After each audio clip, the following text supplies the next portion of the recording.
และธรรมจาพระสังฆเจ้า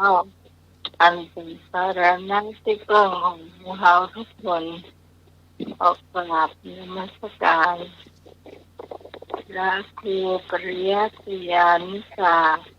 ที่ปรึกษาเจ้าคณะอำเภอเมืองเชียงใหม่เจ้าพระครูสมุทรวัดวริกิจโยผู้อำนวยการสถานีคลื่น104.50 เมกะเฮิรตซ์เจ้าวาดวัดสังหินเจ้ากราบไหว้สาพระครูบาดีกาชัยมัคยานสีโลรองเจ้าวาดวัดสังหินเจ้าเจริญพรนาพิสมัยอาวาสใกล้ๆใหม่เนาะกราบไหว้กราบไหว้สาพระอาจารย์เอารัตโยนันท์เจ้าสวัสดีหนุสวามีเจ้าครับผมยินดีครับพี่มาเลยครับสวัสดีพี่นันทศรีเจ้านี่ไม่ได้มาเนาะเจ้าก็เสียงของอาจารย์บอกไปน้อยหนึ่งว่าในก็คงต้องมาวันนี้ก็เป็นข่าวสุดท้ายที่เราต้องมาอ่านรายชื่อกันในเจ้าคุณผู้ฟังสามารถขอเพลงเข้ามาได้เพลงแรกนี่ที่กระเซาเพลงจอไว้ก่อนเจ้าบ่าวเขาลือนะเจ้าการสมัครคนให้สวยองค์ธนาภาโชคเอา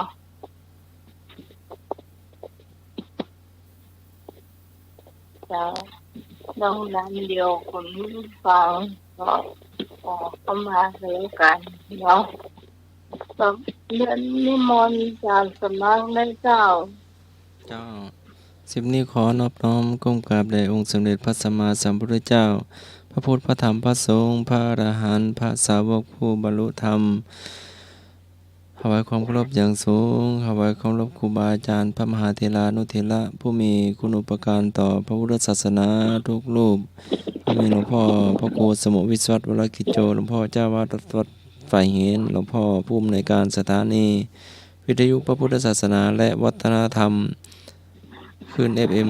104.50 เมกะเฮิรตซ์ที่เมตตาธรรมอย่างสูงถวายความเคารพอาจารย์สมณเณรเอาลักตัวเนื้อเจริญพรนาพิสมัยหัวหน้าพระเอกคำว่าขายเครียดเจ้าไว้เสียเจ้าเจริญพรพ่อกำนันหน่วยเนื้อครับผมการครับอาจารย์ครับเจริญพรพ่ออาจารย์เจ็ดศรีพ่ออาจารย์อินสมพ่ออาจารย์ดรเนาะวันนี้ก็ขอลาเนาะติดงานพระราชทานเพลิงศพเนาะที่วัดบกคกอาจารย์เอาละก็ขอลาเนาะติดช่วยงานติดงานช่วยงานแล้วก็ติดงานท่านว่างานนั้นเนาะก็ขอเจริญพรท่านฟังทางบ้านทุกท่านเน้อขอเจริญพรครับกราบนอบน้อมพระเถรานุเถระทุกรูปทุกตนทุกองค์ครับผมครับอาจารย์พระครูสมุทรวรกิจโจครับผมที่เมตตาเวลานามะเจ็บครับผมครับผมกราบมาสการอาจารย์พระครูบาดีกาจันทมัคครับผมครับเจริญพรครับกราบมาสการอาจารย์เอาลักครับผมครับพี่วิทย์สมัยสุระสุนียูดอนนะครับหัวหน้าธรรมะคาเชียร์ครับผมครับสวัสดีอาจารย์ดร.เจตนาอินทรงเพชรศรีครับผมครับมีธรรมะคาเชียร์ทุกท่านทุกคนนะครับผมครับแล้วก็เป็นเพลงน้องเนาะครับเดี๋ยวนะครับ เจ้า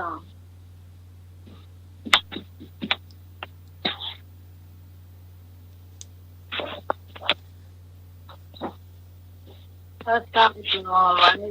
เจ้า เป็น น เจ้าบ่าวมังสาลี ำเจ้าบ่าวอุบาลี เจ้าบ่าวมังสาลี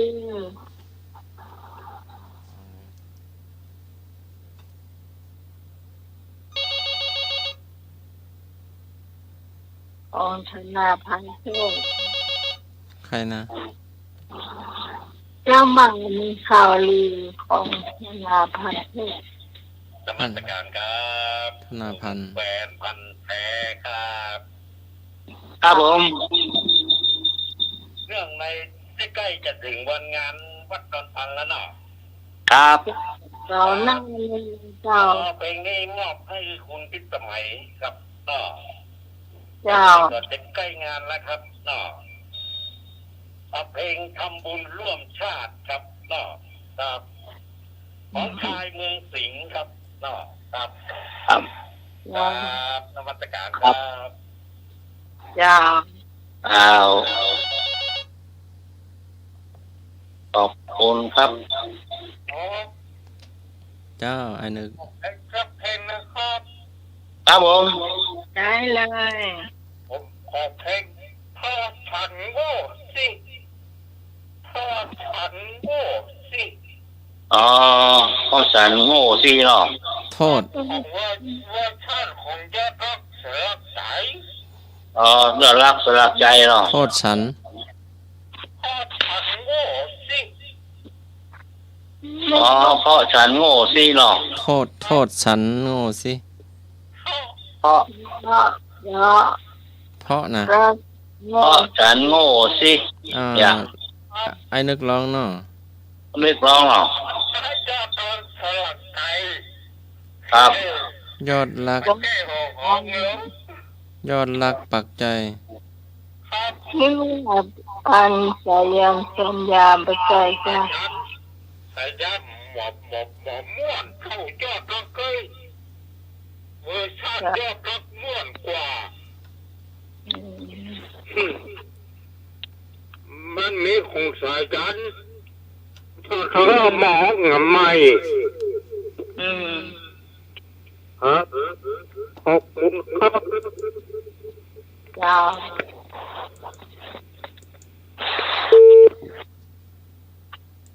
เจ้าบอกมาได้เลยเจ้า ครับผม เจ้า ตอนเอราวันเพราะว่าขอเพลงเปลี่ยนรักเปลี่ยนรถวะครับผมไอห้องหมูลืมเวลาเนาะ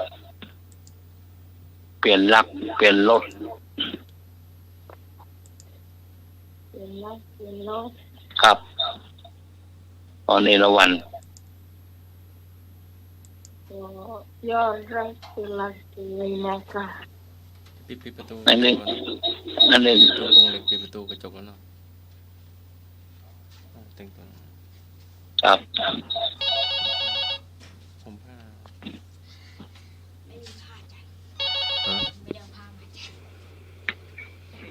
ครับ สวัสดี น เจ้า มัสการครับ เปลี่ยนรักเปลี่ยนรถนี่ยอดรักกับร้องครับ ยอดรักหลักใจครับ อ๋อครับครับครับผมขอบคุณครับเดี๋ยวรับมาส่ง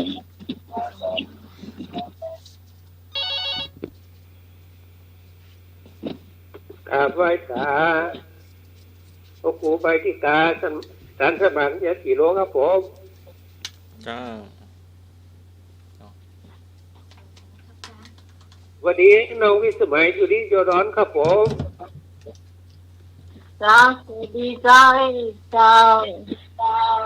วันนี้ลุงลุยจะวางเมฆครับผม ครับผมเอกดีครับ ดีพี่แหนนจะจีบมาเนาะวันนี้เนาะ ครับผมนี่ลาครับผม เออ อาจารย์ก็ลาก็ลาครับ ครับ อากาศวันนี้ขอฟังเพลงท สายสามโบสถ์เนอะ ชายสามโบสถ์เนาะ ครับ ครับผม ลองนี้รู้ว่าขับรถสามบุญญานนท์ลอง เอาครับ สายสามโบสถ์ ชายสามโบสถ์คุณร้องเลย คำล้นสามบุญญานนท์ ครับคำโลนสมบูรณานนท์เนาะครับผม ครับปอดคุณค่าเองครับ ครับ พอพึ่งมีฝนประเตามีฝนสมบูรณ์ไอ้นึกสวยเนอ ครับ จุกเสียงทุกสาย ครับ ครับสวัสดีครับขอบคุณมากครับผม ครับขอบคุณครับ มาเยามาแล้วเต่าไฮก็มาแล้ว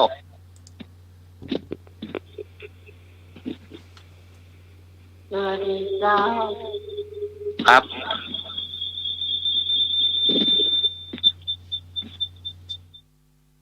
อยู่น้องเจ้า ครับ เขียนฝันไว้ข้างฝา อะไรนะ เขียนฝันไว้บนข้างฝา เขียนฝันไว้บนข้างฝา ครับ ขอบคุณพี่สมัยด้วยนะเจ้า เจ้า ดีเจทุกคนในขึ้นสีขาวด้วยเจ้า เจ้า ทุกเสียงทุกแสงด้วยเจ้าขอบคุณเจ้า ครับ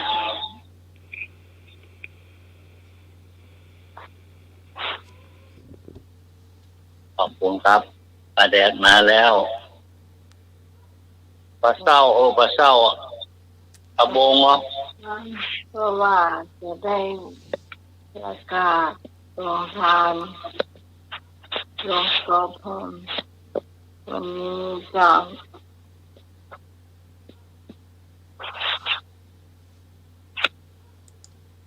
เอราวันก็มาแล้วจางเผือก สีเพลงยำนักล้ำไปเดี๋ยวเปิดประกัน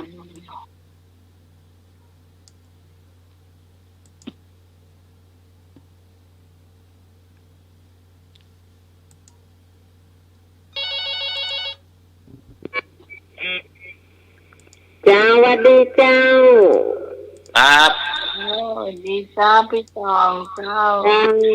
ดีดีแล้วเนาะหายเจ็บมากแล้วเนาะหลังจากร้อยเปอร์เซ็นต์ละมาละ80แล้วได้ยินน้ำเสียงแล้วดีขึ้นมาเจ็บมากแล้วหรอก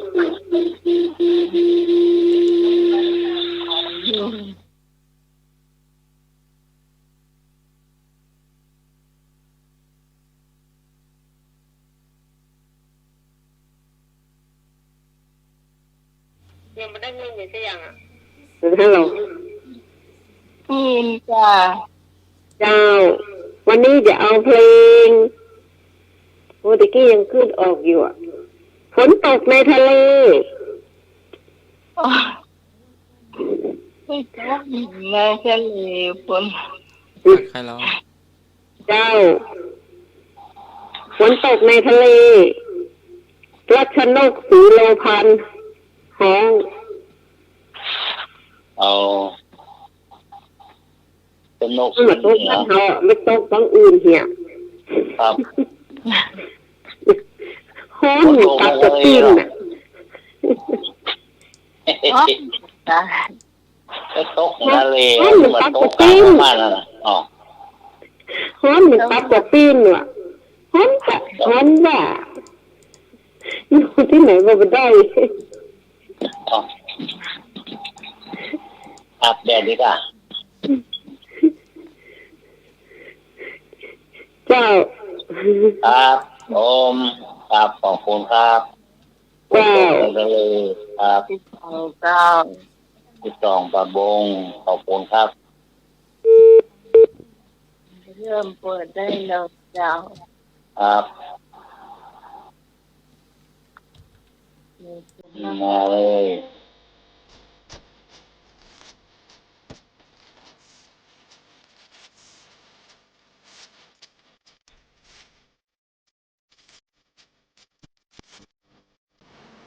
Tem então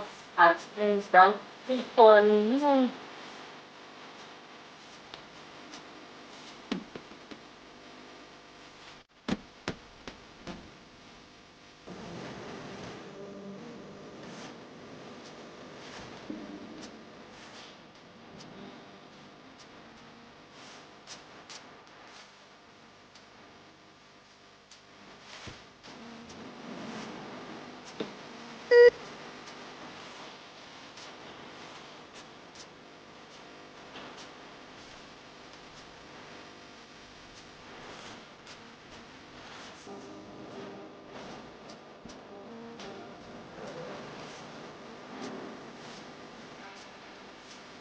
không lo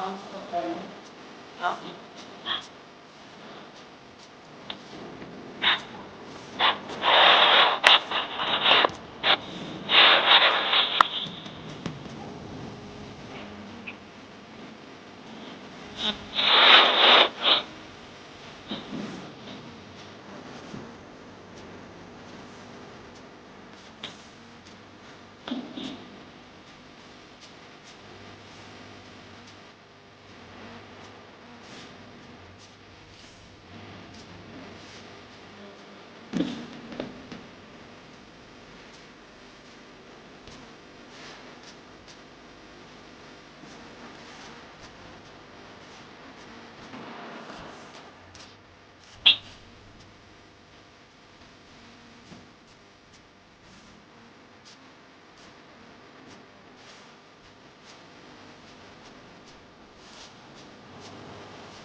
ประนามชายสามบวชสามชั่วช้าสามา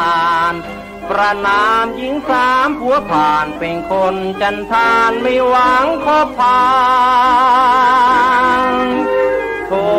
เอ๋ยอานิจจาโกนหัวฝากตัวในศาสนาแต่คำเขาว่าปวดใจให้คิดทุกทีมีมารผจญสู่แสนจะทนบวชแล้วจำลาจาเรือนเหมือนเสือหนีป่ามารก็ตามมาจอราเราอีบวชแล้วศึกทุกทีเป็นเสียอย่างนี้แหละพี่น้องเอ๋ยดังคำเขาเอ่ยบวชเสียผ้าเหลืองข้าบวชมาแล้วโบสถ์หนึ่งซาซึ้งได้แทนคุณแม่ข้าน้ำน้องแกแทนทดหมดเปลืองมารตามทวงนี้มีเรื่องต้องแห่ผ้าเหลืองศึกมามันฟ้องอุปชาแข้งข้ากลัดน้องคนมองข้าสารเหยียดยามหมดดีต้องหนีหน้าไปเกือบเป็นเสือสางเสียใหญ่ข้าต้องกลับใจไหว้พระคุ้มครองบวชซ้ำใหม่ใครฟองใจหวังสร้างบุญในโบสถ์ที่สองคุณทำมาสองที่สร้างบาปมาข้าเป็นชายสองโบสถ์ห้ามโบสถ์สามนี้ยังไม่แน่โลกหมุนพรวนแปรสุดแท้จะพังไปเป็นชายชั่วตามว่าวังศาสนากลับใจแต่แล้วเหตุไฉนเขาไม่อุดหนุนจึงวอนไหวอิงชายหญิงที่ฟังด้วยน้ำตาคลอ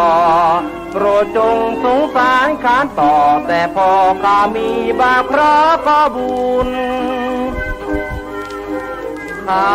หวังพึ่งพุทธคุณเสียแล้วอย่าซ้ำย้ำเหยียดจนสุนร่มโพพระอุ่นขอ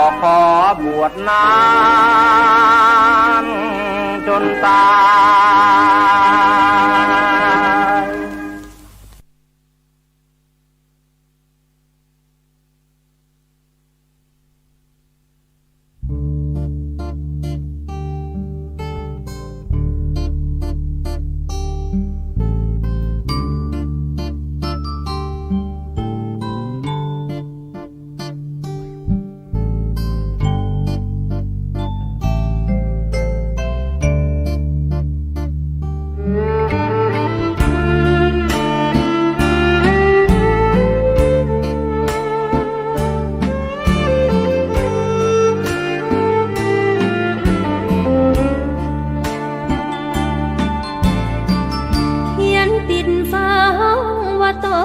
สู้ไว้ลูกต้องทำให้ได้เคยบอกแม่ไว้จำได้เสมอจากบ้านวันฟ้ามัวมาขึ้นรถทัวร์ที่อำเภอหอบฝันเปื้อนน้ำตาเข้าเมืองเสียงดวงเดียวได้งานแลกรายได้ที่ใจสอหาไม่ตรงที่เรียนมาก็ต้องรีบคว้ารอท่าไม่ไหวเช่าห้องโสมสุขนอนเพื่อลดทอนรายจ่ายจะเก็บเงินพันสักใบต้องใช้เวลาหลายเดือนหลังคาเรือนรูข้างหัวเตียงแม่ตักกระยานอีแก่ที่พ่อปั่นยี่ห้อลบเลือนน้องอ้อนวอนขออยากมีเสื้อ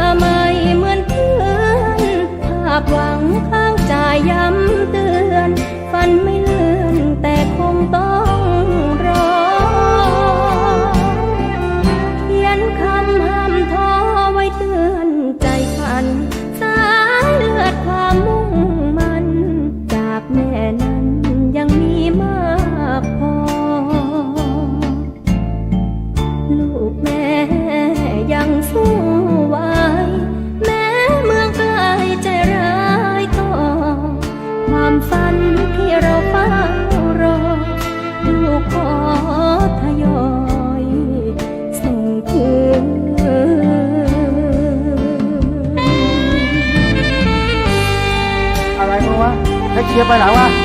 ว้าปวดหัววะไปไหนวะทำเป็นอะไรเนี่ยเหรอ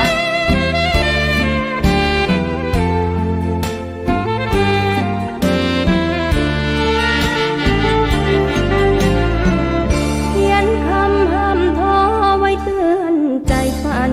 สายเลือดความมุ่งมันจากแม่นั้นยังมีมากพอลูกแม่ยังสู้ไหวแม้เมืองไกลใจร้ายต่อความฝันที่เราเฝ้ารอลูกขอทยอยส่งคื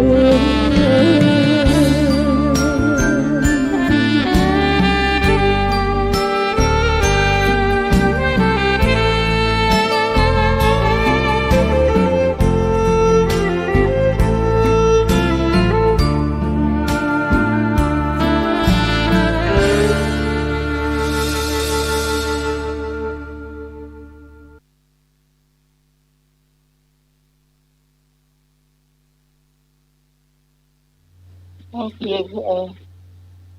อันนี้เพลง ให้เกียรติเอง เจอเพลงเดียวเนาะ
กับฉันควงคู่กันให้ขับเปอร์โยทำโมคุยโต โทรหาน้อง เป็นคนมั่งมี นะ แต่งตัวเชิดชายเชื่อนใจชายเหลือ จำได้ ดี แต่เสื้อ อยู่ เบอ กั ร์ น โทร ไม่ ให้ ถึง นม 1 ปี คนดีก็คิดหักหลังพ้นจากอกฉันเธอก็หันไปขับสีทอง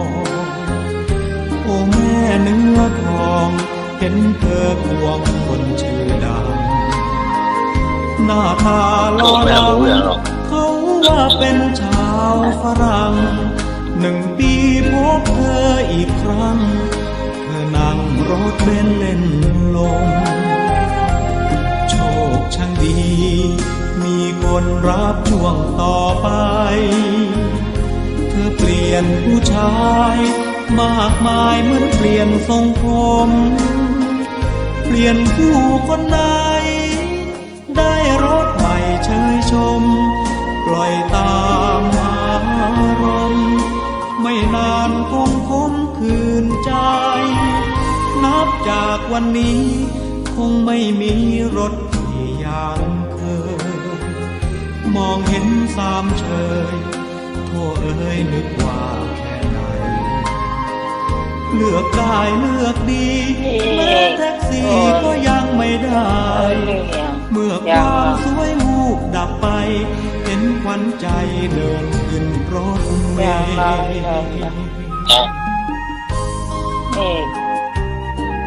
นี่นะถ้าลอง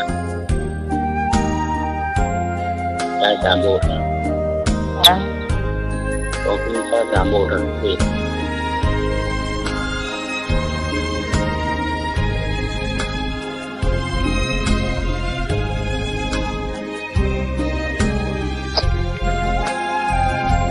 โชคช่างดีมีคนรับช่วงต่อไปเธอเปลี่ยนผู้ชายมากมายเหมือนเปลี่ยนทรงผมเปลี่ยนผู้คนไหนได้รถใหม่เชยชมปล่อยตามอารมณ์ไม่นานคงคมคืนใจนับจากวันนี้คงไม่มีรถที่อย่างเคยมองเห็นสามเชยโอ้เอ้ยนึกว่าแค่ไหนเลือกได้เลือกดีแม้แท็กซี่ก็ยังไม่ได้เมื่อความสวยวูบดับไปเห็นขวัญใจเดินขึ้นรถเมล์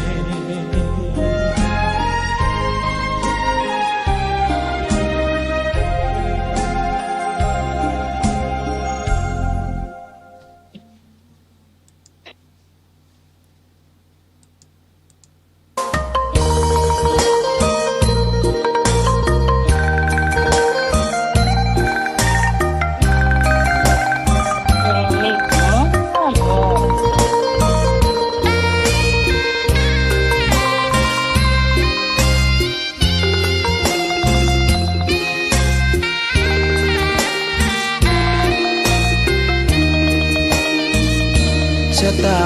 ฟ้าหรือบารมีชักนำถึงอยู่แสนไกลล้ำพระธรรมไม่มีมองไม่ฟ้าเพียงดินยังทวินฝันไฟเข้าดงขมิ้นเมื่อใดอิ่มอกอิ่มใจ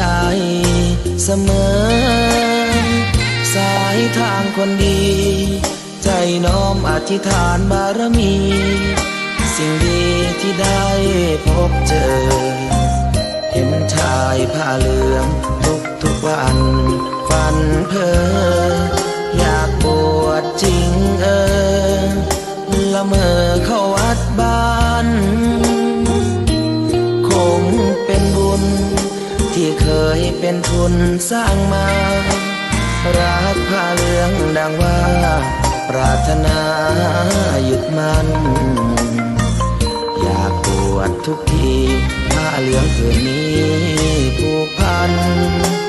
อยู่ในใจทุกวัน ใฝ่ฝันถึงผ้าเหลืองกายวาจาใจสัญญาว่าไม่เสื่อมคลายหัวใจมุ่งหมายเนืองๆไม่มีอะไรมากันให้คุณคืนศรัทธาผ้าเหลืองบวชเป็นเรื่องใหญ่เราวันรอคอยเข้าโบสถ์ได้บวชเสียทีเป็นคนสุขเต็มที่ตามรอยความดีพระพุทธเจ้าไม่ลืมบุญคุณพ่อแม่การุณเลี้ยงเราผ้าเหลืองห่มกายคลายเศร้าพ่อเราแม่เราศรัทธาสุขใจจริงๆเป็นชายแต่หัวใจสิงพูดจริงทำจริงทุกราทุกคืนทุกวันผ้าเหลืองพันผูกกายาโอ้น้อวาสนาพระธรรมนำพาชีวิ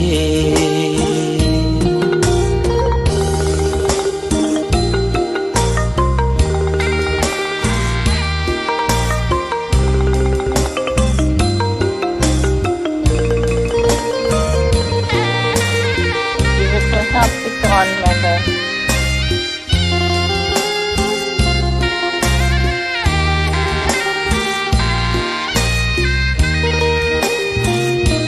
วันรอคอยเข้าโบสถ์ได้บวชเสียที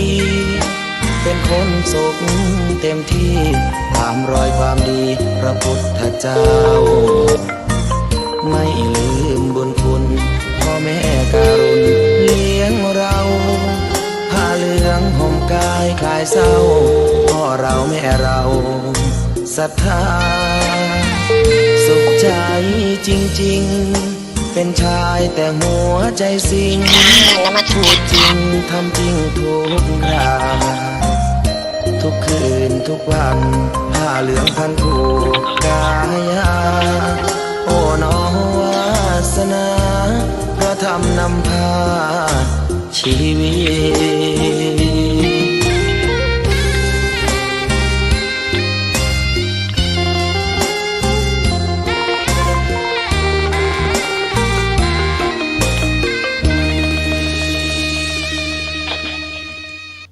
ทางไหน จบไปแล้วเจ้าเพลงทุกเพลงที่ขอมาแถมเพลงผ้าเหลืองให้เพลงหนึ่งนะเจ้าช่วงนี้เราจะมาประกาศรายชื่อคุณผู้ฟังวันสุดท้ายนะเจ้าก่อนที่จะมีงานวันเสาร์หน้านะเจ้าโรงทานของธรรมะคลายเครียดนี่อยู่อันดับหนึ่งเลยนะอันดับหนึ่งมีอะไร4-5โรงทานก่อน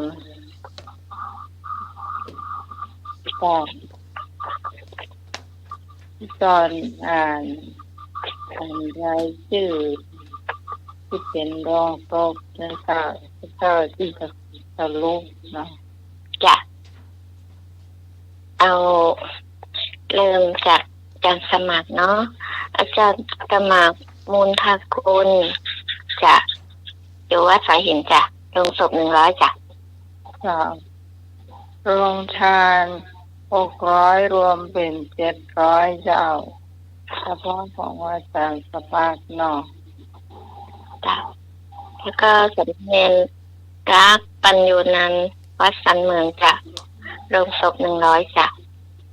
โรงทาน100รวมเป็น200เจ้าจ้ะอันนี้ครอบครัวสุริโยดรเนาะมีพ่อแดงสุริโยดรแม่ชื่นสุริโยดรน้องพิสมัยสุริโยดรน้องศักดิ์สิทธิ์สุริโยดรแล้วก็น้องสีน้ำหรือว่าน้องนักศักดิ์สิทธิ์สุริโยดรอันน้องสีน้ำนี่อยู่สหรัฐอเมริกาเนาะแล้วก็พ่อแดงครอบครัวแม่ชื่นนี่อยู่ตอนตันนิรินทร์เชียงใหม่จ้ะแล้วก็มีน้อง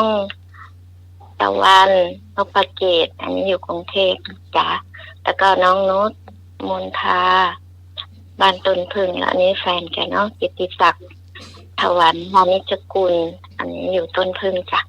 อันนี้ก็คอยชิมผือมือกับพ่อป่าแล้วกันนะเจ้า จะรวมทั้งหมด8 คนจะโรงศพจะ โรงศพ800โรงทาน 1,000 รวมเป็น 1,800 เจ้า แล้วก็ไอ้หนุ่มสลีมัดตั้งนะจ๊ะหนุ่ยสว่างเม่นจะบ้านฝันที่ทำจะโรงศพ100จ้ะ 100โรงทาน600เป็น700 บาทเจ้า จ้ะอันนี้หนุ่มแม่ริมจ้ะประภาสสุริยรังสีหนุ่มแม่ริมเนาะโรงศพ100จ้ะ โรงทาน 1,900 เป็น 2,000 เลยเจ้า อันนี้ครอบครัวสุวรรณรักษ์เนาะไอ้บุญส่งวรรณรักษ์ตีบางอ่อนวรรณรักษ์น้องอดิศรวรรณรักษ์แล้วน้องคมสันอันนี้อันวรรณรักษ์อันนี้อยู่บ้านม่วงงามอำเภอแก้ห่มจังหวัดลำปางจ้ะโรงศพ4 คน 400จ้ะ 400โรงทาน 1,100 รวมเป็น 1,500 เจ้า อันนี้ครัวแม่จันทาชื่นใจเนาะมีแม่จันทาชื่นใจศิรภพชื่นใจธนพัฒน์ชื่นใจอันนี้โรงศพ300เนาะอยู่บ้านสันทรายหลวงจ้ะเชียงใหม่จ้ะ โรงศพ300โรงทาน 900 รวมเป็น 1,200 เจ้า อันนี้ของพี่อำไพเรืองเดชเนาะมีพี่อำไพเรืองเดชน้องโน้ตหรือว่าน้องสุภชัยเรืองเดชตลาดศพริมแม่ริมใต้เชียงใหม่จ้ะ จ้ะโรงศพ200เนาะโรงทานแหม800 รวมเป็น 1,000 บาทเจ้า อันนี้ครอบครัวมโนคำเนาะมีไอ้บุญเกียรติมโนคำน้องพรหรือณัฐนันท์มโนคำน้องรักคณาพรมโนคำอุดมวิทย์อดุลวิทย์มโนคำแล้วก็อันนี้ญาติธรรมของเปิ้ลนะเนาะ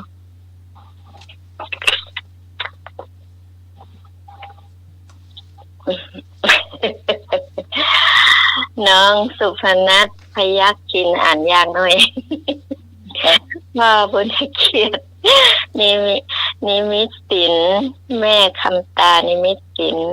และนางสาวเกียรติสุดาพรนิมิตศิลป์แล้วก็นายสถาพรนิมิตศิลป์อันนี้อยู่บ้านผาเศร้าอำเภอเมืองลำพูนจ้ะทั้งหมดมี9 คนจ้ะ900จ้ะ900เนาะ จ้ะ โรงศพ900โรงทาน500 เจ้ารวมเป็น 1,400จ้ะ 1,400 เนาะ จ้ะนี่ครอบครัวพิกรเนาะมีนายยนต์เคยกลางนางกรกมลเคยกลางนายจีไพเคยกลางอันนี้อยู่เมืองไทยเนาะอยู่ไดโนยพัฒนาหนองหานสันทรายเชียงใหม่จ้ะแล้วก็มีครอบครัวลูกสาวเนาะอันนี้อยู่เมืองซิดนีย์ออสเตรเลียจ้ะมีนิพาพรเคยกลางทรานหลานเมกกี้หรือว่าไมเคิลทรานแล้วก็แฟนของแกเบนจามินทรานเนาะอันนี้อยู่เมืองซิดนีย์จ้ะแล้วก็น้องอัจฉริรัตน์ยิ้มเขียวอยู่บ้านบางแดงพิจิตรจ้ะแล้วก็น้องอีกคนนึงสุภาพยิ้มเขียวอยู่กรุงเทพจ้ะแล้วก็มีหลานอีกคนนึงเนาะนางสาวพรพันธ์ฟักเงินอยู่อุบลราชธานีจ้ะอันนี้โรงศพ900จ้ะ โรงทานให้เป็น 1,300 เนาะ จ้ะและอันนี้ของพี่สาวลีพี่ตองเนาะยวงคำจันตุลแล้วก็บำเพ็ญจันตุลอยู่บ้าน อันป่าบงเทพารามสารพีเชียงใหม่จ้ะ โรงศพ200เนาะโรงทาน300รวมเป็น509จ้ะอันนี้ประทุมพรหรือว่าพี่พรเอราวัณเนาะประทุมพรจุงปามันบ้านสันติธรรมจ้ะโรงศพ100จ้ะศพ100โรงทาน500รวมเป็น609อันนี้ของพี่สาวรีเนาะวันเพ็ญเชื้อคำฟูกำพลเชื้อคำฟูแล้วก็ญาติธรรมอีก2คนเนาะสมพรบุญขันแก้วแล้วก็แม่แดงสีน้ำเงินอันนี้4คนตรง400จ้ะ400โรงทานอันนี้เป็นโรงทานของเตียรีเนาะจ้ะ300 บาทเจ้าแล้วก็อันนี้ของแม่จันเพ็ญเนาะชัยยวงอยู่ตลาดที่เหล็กดอยสะเก็ดแล้วก็เดี๋ยวหลานอีก2คนอยู่ข้างล่างนะจ๊ะเดี๋ยวจะอ่านทีหลังจ้ะมี3คนเนาะมีทัชพลชัยยวงวรพลชัยยวงตรงศพ300จ้ะโรงศพ300โรงทานแห่ง300เนาะจ้ะเป็น600เนาะจ้ะลืมรวมของพี่สาวรีจ้ะโรงทาน300แล้วก็โรงศพ400รวมเป็น700นะเจ้าจ้ะอันนี้ของแม่จันเพ็ญก็เป็น600เนาะ3คนแล้วก็อันนี้ของแม่สุพิษเนาะโสภิตาคติยะไม่ย่อยสันทรายจ้ะโรงศพ100จ้ะ100โรงทาน100เจ้ารวมเป็น200เจ้าอันนี้น้าเนหรือว่าพ่อเสน่ห์แสงสินเนาะแล้วก็น้าดาวหรือว่าแม่ดาวแสงสินอยู่บ้านดอนตันจ้ะโรงศพ200จ้ะศพ200โรงทาน100รวมเป็น300เจ้าแล้วก็อันนี้พี่หนานอินสมหรือว่าพี่หนาน74เนาะเตปินด็อกเตอร์เนาะโรงศพ100จ้ะโรงศพ100โรงทาน 1,100 รวมเป็น1,200 บาทเจ้าอันนี้ยายบุญคำเนาะปันทวังบ้านดอนตันจ้ะโรงศพ100จ้ะโรงศพ100ก็นายนิกรแหมนายนิกรกันทวัง1ไป2คนก็200จ้ะ2คน200จ้ะจ้ะน่าจะหมดแล้วเนาะแล้วก็สมศรีนี่สมศรีเหล่าอารีวุฒิจ้ะโรงศพจ้ะที่อ่านมาทั้งหมดทั้งมวลนี่อ่านมาทั้งหมดทั้งมวลนี่นะเจ้าที่น้องใหม่ได้รับมาต่อแทบจะหมดนะเจ้าตะกี้แม่สุพิษก็โอนมาแล้วเจ้าพี่การเก็บเงินนะนี่อาจารย์สมัครก็โอนของแม่สุศรีมาแล้วเจ้าแล้วก็อาจารย์สมัครก็โอนมาตะคืนเจ้าจ้ะเดี๋ยวพี่กรณ์อ่านโรงทานทวนเนาะเพราะว่าอีก2คนที่พี่ไม่ได้บอกตรงไหนเนาะก็มีอาจารย์สมัคร600สำเนียงรักปัญญานันท์100ไอ้บุญส่ง 1,100 เนาะไอ้ประภาส 1,900 ของน้องปิสมัยสุริโยดร 1,000 แม่กันทาชื่นใจ900เนาะพี่อภัยเรืองเดช800ไอ้หนุ่ยสว่างเมฆ600น้องพรหรือว่าน้องนัทนันท์มโนธรรม500พี่พรหรือว่าพี่พรเอราวัณปทุมพรจุงปอมัน500 ของพี่กรกมลเขยกลาง400จ้ะพี่ตองหรือว่ายวงคำจันตุนเนาะ300พี่สาวหรือว่าวันเพ็ญเชื้อคำฟู300เนาะแม่จันเพ็ญชัยยวงกับการด้วยก็300จ้ะแล้วก็แม่โสภิตาหรือว่าแม่สุพิษ100พ่อเสน่ห์แม่ดาวแสงสิน100จ้ะพี่หนานอินสมเตพิน100อันนี้นายชัชพลชัยยวงนายวรพลชัยยวงของแม่จันเพ็ญชัยยวงเนาะ300แล้วก็มีของไอ้สมนึกบุญทาวง200จ้ะแล้วก็ของไอ้เอกหรือว่าไอ้บุญสืบอินตาคำ100จ้ะอ๋อลืมไป อันนั้นเนี่ยลืมคนบ้านไกลยังก็เลยอ่านทวนให้ฟังเนาะบางอันก็ไม่ได้บอกน้องใหม่ไว้จ้ะเนาะขอบคุณครับทุกเสียงทุกสายทุกท่านทุกคนครับทำบุญในกันเนาะครับบุญในกันจ้างบุญในกันจ้างกระเตอะมันดึงหมดเวลานั่นแหละคำค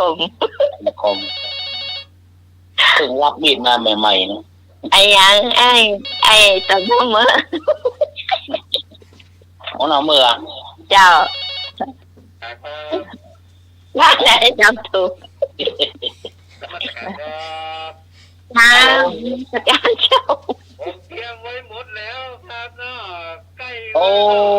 ครับผมกำปูเนอร์ครับมาตรการผมกำหมดอยู่เนอร์ตกน้ำอะไรตกไฟบ่ไหมไม่ใช่ใบหินแล้วไม่ใช่ใบหินแล้วตกน้ำจะบไหลกันพรแม่ชีใช่น่ะสามเณรดีโดหรือปิโป้ครับดีโดสามเณรปิโป้ครับนักปิโป้นมัสการครับสามเณรปิโป้ครับ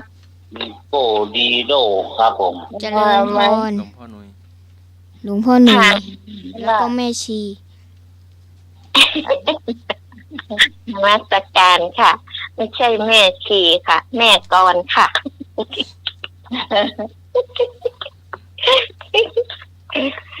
เนี่ยมีเด็กๆมาด้วยนะมันก็มีความสุขเนี่ยเดี๋ยวให้หนูยังพูดมันจบไม่ใช่ใบหินจะได้ตกน้ำอะไรตกไฟแบบไม่ก็ไม่ใช่ใบหินคนเด็กยังได้บทเรียนคนเท่าเราชาติฟังโอ้ลืมนึกไปแต่เลยอันนี้อย่าไปน้อยใจเนี่ยน้องไหมลืมอ่ะรับพึ่งลุกบอกเขานี่บุญทาวงเนาะจ้าไอ้กับไอ้เอกจ้ะครับเอกเป็นยาวก่อนจดเอาไว้เนาะเนาะทำบุญสร้างหูนะทำป้าแก้มบอกว่ามันได้มาทำบุญร่วมกันนะเนาะโอ้เนี่ยได้ที่เนี่ยดีมได้ปากกันเนอะครับที่คนไม่ธรรมดานะอันนี้ตึงหมดตึงมวลเนี่ยอันลงทานนี่ก็22 คนนะตึงหมดรวมถึงไม่เอกน้าดาวกันนั่นเอง280 กว่าปีในบนนั้นอยู่บนนั้นปดใครอ่ะตรงกัน18วัดลงกันวัดกันตาดอกน้อย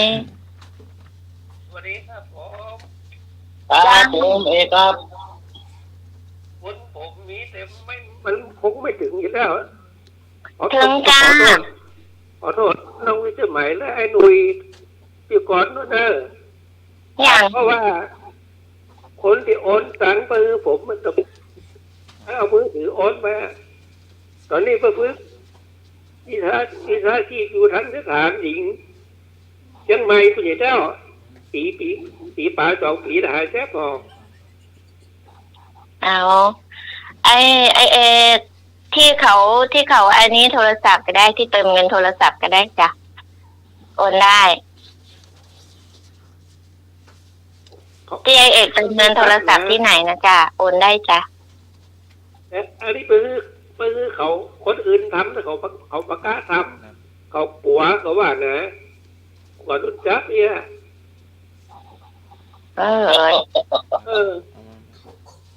อีก่อนเนี่ยที่ทำบุญมาฝ่ายผีได้เงิน10,000นะดิเงิน10,000มาทำบุญนึง3,000 กว่าบาทเขาโอนนะโอนทั้งมือถือนี่นะป๊อกแต่ที่ปื้อคนอื่นโอนเขาก็บักกล้าโอนนะครับเพราะลูกหลานที่โอนจับนี่โดนจับไปเป็นล่วงเอาเงินคนอื่น2-3 แสนคุณนะจับได้แล้วก็เขียนจดหมายไม่2-3 ฉบับแล้วไปฝึกวิชาชีพอยู่ที่ทันยฐานหญิงตัวเมียงเชียงใหม่อยู่นะเขาก็เห็นดูเนาะไม่เป็นไรไม่เป็นไรค่ะแล้วก็ขออโมทนาบุญด้วยทุกคนเนี่ยผมจะไปไปยากคนเดียวก็อันนี้ก็มาได้เพราะ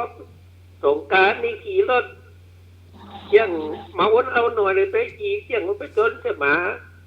รถแสดงก็ตลอกเปิดแข้งขาตลอกเปิดบอสเดินมาก็ได้เป็นนักกอนนะครับเป็นยังไงเป็นยังไงจ้าจะไม่เป็นไรโมทนาบุญเราก็ได้จ่ายเองครับตั้งใจไว้เป็นดีเป็นดัดต้องมีไฟหน้าให้คนเนาะเป็นยังครับเป็นยังไม่เป็นไรจ้า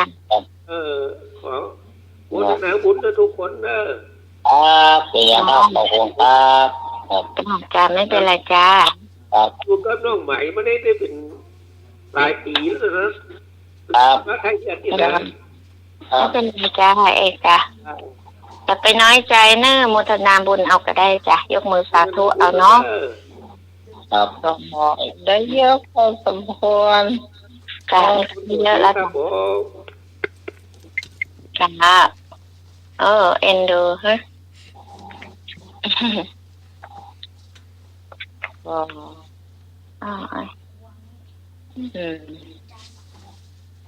เป็นเนาะจ้าคิดว่าเรามันได้การเราแค่มีความตั้งใจจิตนาดีจะได้หรอว่าจะตั้งใจของแกแล้วอ่ะมีทำเราเป็นได้ละเนาะครับแกคิดว่าเกินเป้าได้ซ้ำทำไมอย่างโรงศพเนี่ยตอนแรกนี่คิดว่า1 ศพเนี่ยจะได้หรือเปล่าอย่างไอ้เรื่องนมัสการครับนี่ตัวใดขอต้านนะครับเคยมาทำบุญตัวเองเนี่ยเขาก็เอาต้านนะเนาะการไม่เป็นไรหรอกอยู่ไก่เปิ้ลได้มาก็จ้างเปิ้ลฮอเตอร์มีอยู่เนี่ยกันนมัสการครับเยอะแล้วล่ะ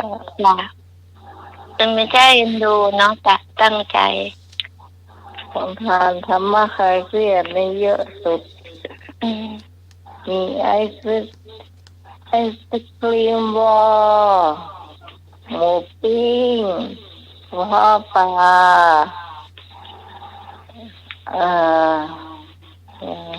ข้าวต้มแล้วก็ข้าวต้มเลือดหมูข้าวต้มเลือดหมูนี่ตอนแรงเนอะเพราะว่าคนจะลายตอนบ่ายแรงพี่กรณ์เอ็นดูสงสารคนบางคนเขาจะไม่ได้กินแน่นอน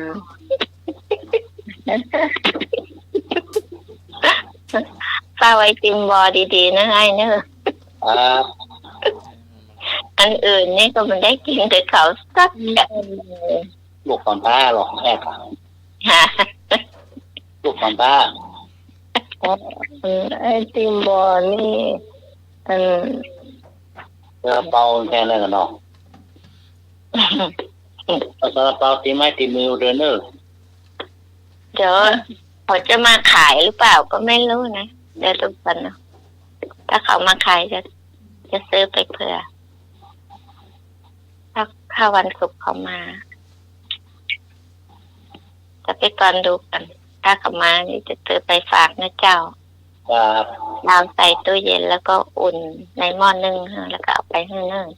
ครับ ไปลืมปลาต้องโกตัวยาวๆเด้อเจ้า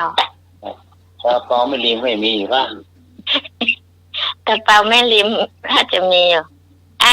กระเป๋าแม่ริมซื้อมาได้เนาะ ใช่มาตอนช่วงไม่เช้านี่ก็ได้นะยิ่งเรามีเปลือกไว้หนึ่งเนี่ยจะมาเมียงกิน ออกไอ้แม่ริมเอาหน่วยมนมาไอ้หน่วยตัวนะเจ้า เขาเรียกแฟนค่ะ เมี่ยงหมีเนาะพวกเมี่ยงหมีเนาะเมี่ยงหมีเนาะ ให้หน่วยก็กินนะเดี๋ยวก่อนจะไปหาซื้อเอาแบบเป็นมัดก็ได้มัดแบบใส่เกลือหรือว่าเอา เมี่ยงใส่จานรางอะไรให้มีเขาบอกกินเนาะกินหวาน เมี่ยงแต่ก่อนนี้พี่ก่อนเคยกินเมี่ยงหวานเนาะที่เขาปั้นเป็นกลมๆน้อยๆที่เขาใส่แบบนั้น หวานที่เขามีมะพร้าวด้วยจ้ะ มีถั่วดิน จ้ะมันก็อร่อยดีเหมือนกันนะนั่นไอ้หน่วยจะได้หน่วยมนแล้วจ้ะ ครับ นมัสการครับ ครับผม เมี่ยงบ่มีแล้ว สมัยเนี่ยมีแล้ว อ่า เอาแปลงมาขายแล้วครับเนาะ โอ้ไปบ่อนู้น มัน ไปบ่อ มี หนอนพุรักไว้หลัง สมัยก่อนน่ะมีสมัยเต้นพ่อเต้นแม่เนี่ยมี ไปบ่อนุรักษ์ไว้หลังเมี่ยงหลัง น่ะก็เมี่ยงบ่มีแล้ว สมัยเนี่ยเขาบ่กินเมี่ยงกันนะคนรุ่นใหม่เนี่ยเขาบ่กินกันเลยฮะ อ๋อเมี่ยงเหมือนมีแต่เพิ่นกินหน่วยมนกันนั่นก็ ก็เดี๋ยวหน่วยมนได้แน่ครับเนาะ หน่วยมนได้แน่ เอามาให้หนูเนอะเจ้าหน่วยจะได้อาจจะได้หน่วยมนว่ะ แต่นี้โยงเอาไว้ ถ้ามารับน้องพรเหรอกี่ทุ่มแล้วนะโอ้4 ทุ่มจะครึ่งละจะสมัครต้องไปรับก่อน การถามปัญหาก่อน จ้ะ ปัญหาคนนอกเจ้า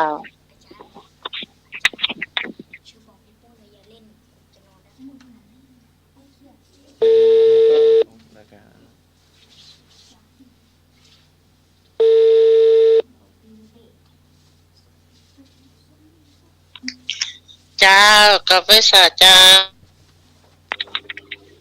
อากาศร้อน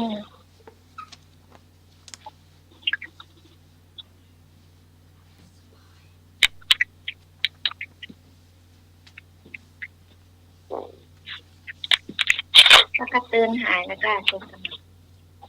จ้า แล้ว ครับผมตีนอ ต่อไปคำถามพุทธประวัติหนึ่ง พุทธประวัติ พระสาวกรูปใดไม่มีประวัติปรากฏในอนุพุทธประวัติ ก็พระอุลุเวลกัสสปะ ขอพระสารีบุตร คอพระนางเขมา งอพระเทวทัต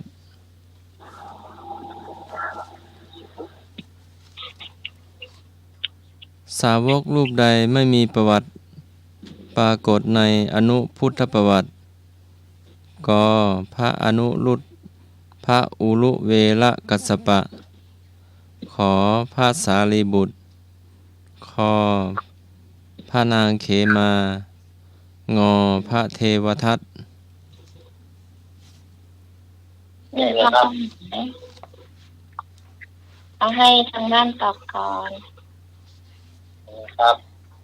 ไปเลยตามมา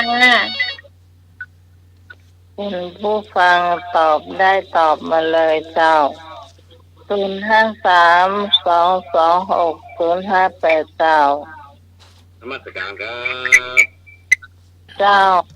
คำตอบสุดท้ายคือพระเทวทัตครับน่อทำร้ายพระพุทธเจ้าครับครับ เอวตันเนาะเอวตัน ข้อไหน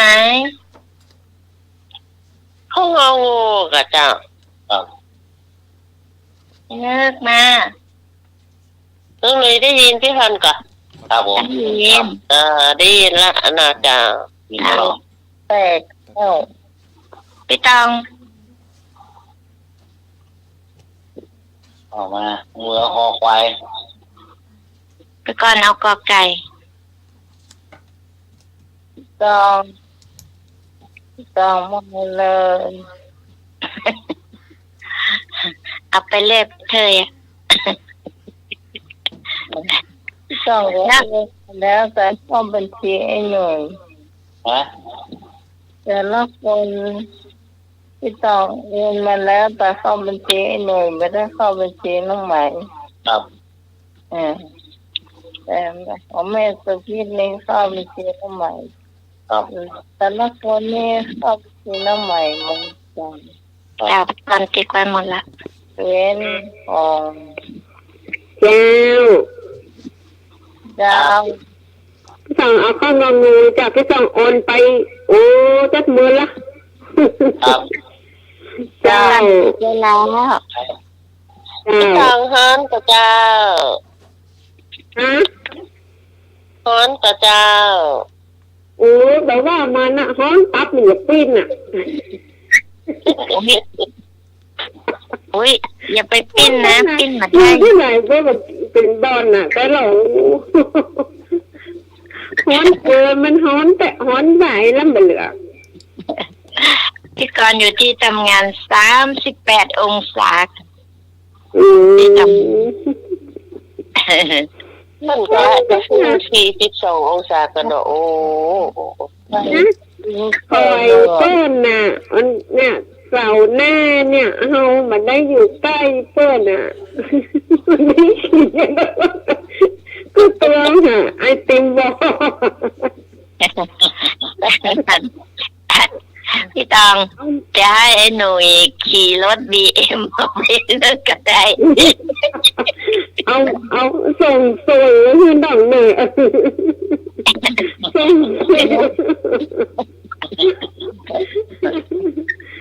เด้อเอาข้าวงองูเด้อ แรงเหนือ โอ้ ทานของอันนี้มากใครเครียดเลยเนี่ย โอ้ ไอ้นึกเหลืออีกข้อ เอาแรงเด็กตอบอยาก ไอ้นึกเหลือขอไข่อีกข้อมา ไม่ขาย ไอ้นึกเอาข้อไหนข้อขอควายมั้งก่อน ครับออกไป สามเณรปีโป้เอาข้อไหนครับ เมาเล่นเมาทำบ้านทำกุฏิอยู่ค่ะ อ๋อ เอาผ้ามาเกึ่งอะ การจะมาห้องไหน อ้าวกระถามคน โอ้ใช่ครับ พนอนดิโดดปีโต้เนาะ ลืมไปเลย ให้ถามผิดแล้วนั่นมันก็ตอบได้อะ เรียกว่าพี่งานเจ๊สีเลยก็ตาม ทั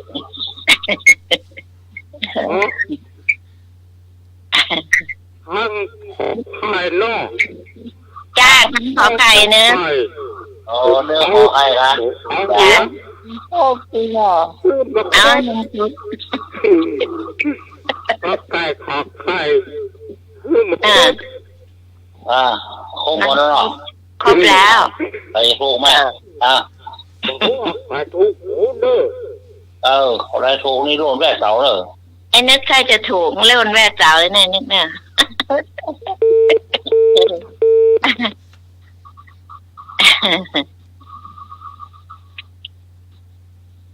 แค่เลยค่ะ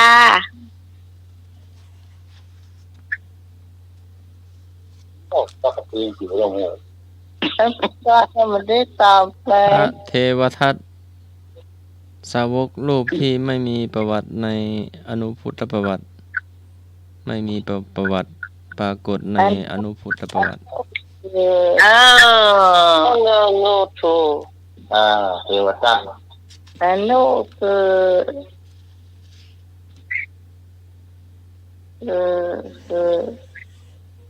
เป็นห้องว่าห้องว่านู้ถ้าเป็นประวัติของพ่อพุทธเจ้านี่ต้องมีนะ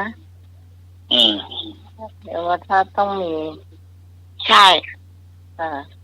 แต่ถ้าปิดอนุนี่น่าจะบ่มีนะพี่กรณ์ก็คิดว่าอย่างนั้นนะเพราะว่าอันนั้นรุ่นพระพุทธเจ้าพระเทวทัตก็ต้องมีนั่นก็อันนางเขมิกานี่ก็ต้องมีตั้งแต่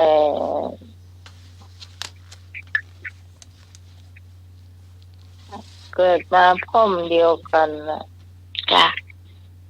เป็นลูกพี่ลูกน้องเคยกันเลยผมมาสร้างกันได้ยังไง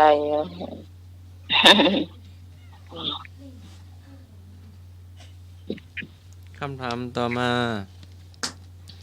เจ้าชายสิทธัตถะทรงเห็นคนเกิดคนแก่คนเจ็บคนตายแล้วมีพระทัยเช่นใดก็ประทับใจขอสงสารคอแปลกใจงอสลดใจเจ้าชายสิทธัตถะทรงเห็นคนแก่คนเจ็บคนตายแล้วมีพระทัยเช่นใดก็ประทับใจ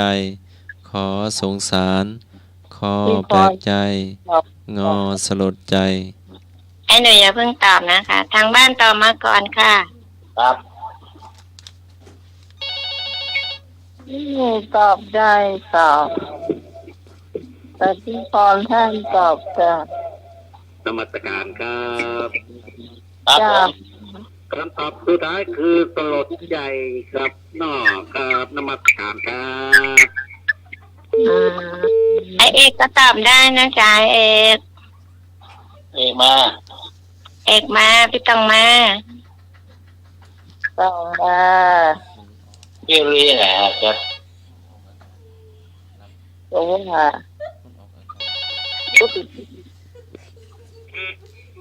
ลดใจเหมือนกันนะเน้อจ้าครับไอ้นั่นตอนต้องบวยวายมาต้องบวยวายนักซิ่งถึงเลยเข้าไหนผมเอาอนาจใจ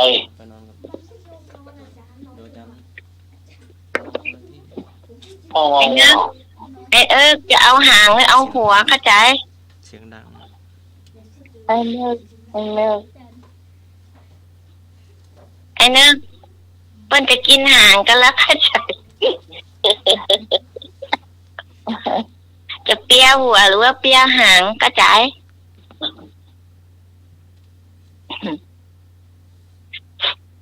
ใครหัวนอนกิ้งนอนเกลือกนั่นละกันถูบ้านจนมันเรียบมากๆอ่ะเดียวก็ไปนั่งจะอะไรอ่ะนั่งมูลเตียวก็ไปเนี่ยลื่นถลายหมดน่ะอยู่ว่างเนาะถูบ้านติ๊กๆมันเรียบมากๆอ่ะ ไปตอบพี่กรณ์จะตอบกันแล้วเนอะหน่วยข้อไหนนั่นมาละเดี๋ยวละ เหรอ เจ้า ผมจะเปียหัวคุณพี่สมัยเอาหางผมไปเอาหัว มันก็เปียห่างกันหมดแล้วไอ้นี่จะไปเอาหัวอย่างนะ ผมจะเปียหัวพอเปิ้นเปียหางเชื่อ มันเปียหางกันเป็นมุกเป็นหมูเนี่ยไอ้หนุ่ยไอ้นึกไปเปียหัวอย่างนะ กะเยอะกาละกา ไอ้นึกสู้เขามาไว้อันนี้มีถึง5 คนละมาไว้กับพวก เอาหมูวิกรก็ตากหนังกันหมดเลยค่ะปล่อยเขาเสียเพื่อนนอนั่นนะก็ตากหนังกันหมดนะกะตากหงาย เพื่อนตอบงองูกันไอ้หนึ่งผมเอาหัวเจ้าเยอะกันเอาถึงบาแป๊เปิ้นมี5 คนเขาขอบว่าตากหงายค่ะใจร้ายปล่อยเป็นตากหงายวะเรื่องก็ขี่รถแท็กเตอร์ยิงดังเนาะอันนี้เรามั่วแล้วครับจ้าขอบคุณจ้ะสงสารหลวงเปิ้นก็เอาแห่งงูเขียวแห่งไม่นะกะงูเนี่ยเข้าฝันกะเนาะมาล้อน้ำยังบอกมาเตื้อไม่ใช่ไอ้หนุ่ยมาล้อน้ำยังบอกมาเตื้อน้ำมาอย่างเดียวนะถ้ามานะการสมัครก็เลยค่ะ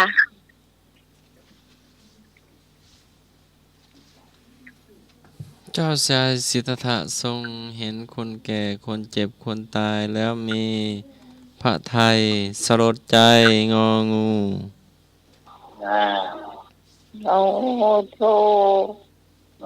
ถูกต้องข้อ 3อยู่คนเดียวเรื่องนี้นั่งบนหัวจอกคนเดียวพญาสวัตติมานทรงห้ามเจ้าชายสิทธัตถะไม่ให้ทำสิ่งใดก็ห้ามศึกษาขอห้ามครองราชย์คอห้ามออกบวชงอห้ามประพาสอุทยานจอห้ามกุมบาตรกุมบาตรก็ไม่ได้ฉันนะกะอุ้ยกุมบาตรวะมีน้องไหมเดินเลยครับมีแต่ไม่ใช่องค์ไม่ใช่มีแต่ไม่ใช่มาร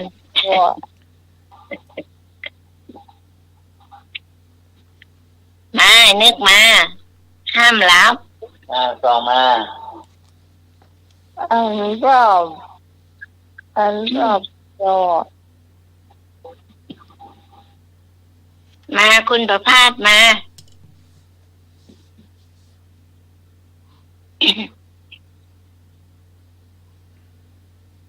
ไอเอกก็อย่ามัวฟังอยู่ตอบมาค่ะ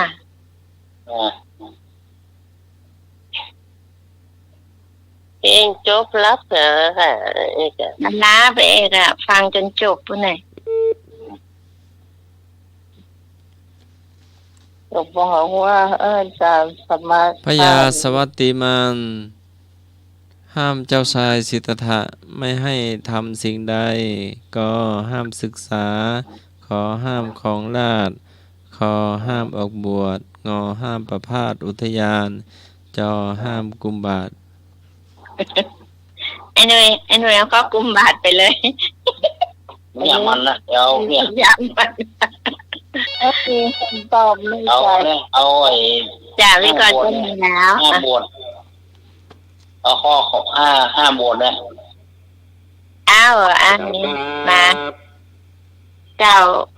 คำตอบสุดท้ายคือ ถ้าจะตอบห้ามไปไหน นี่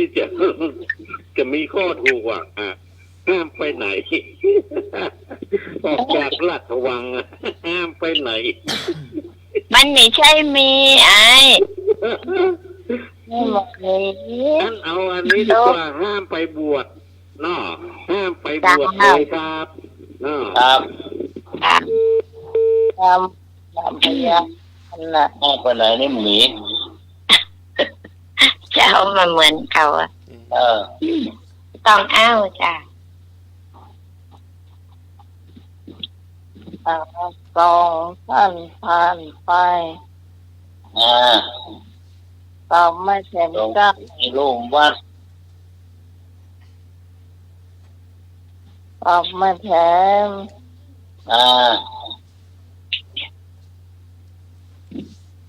ไปต้องอย่าเพิ่งหลับ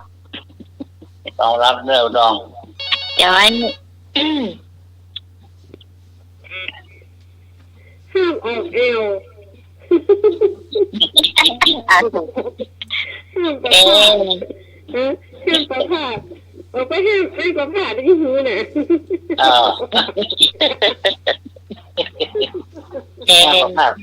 ้ามประพาสคนเดียวนะนั่นแนวได้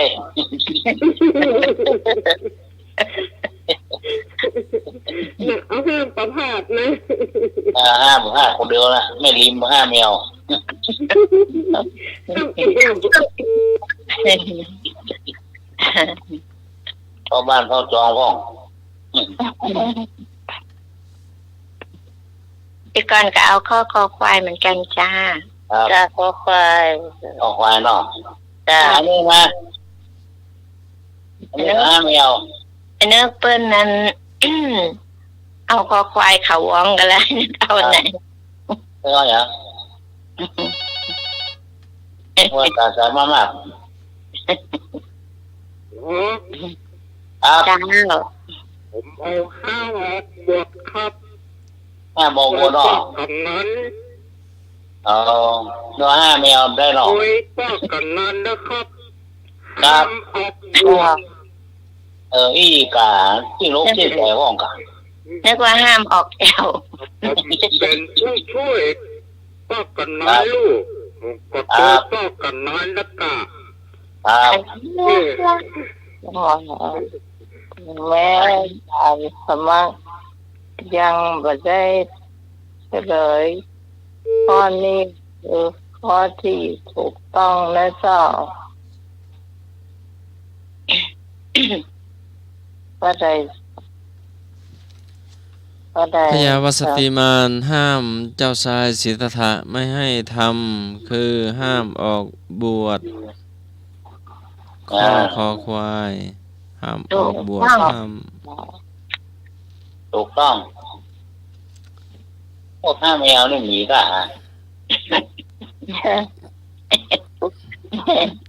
ห้ามไอ้ประพาสคนเดียวว่าห้ามออกหนองเมื่อคืน เพราะว่ารถมันมีไฟ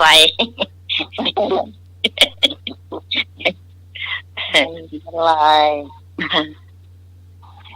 ไปได้แต่ต้องติดไฟฉายไว้บนหัวนั่นเนาะ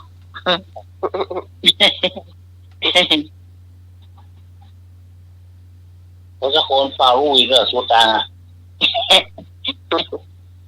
ปั่นใช้เป่าด้วยชุดกลางจริงนะจ้ะ เป่าทำไมอ่ะ นั่นมีกระลิงนะ แก้มกระบวมหมดแต่ไอ้หนุ่ย พิษ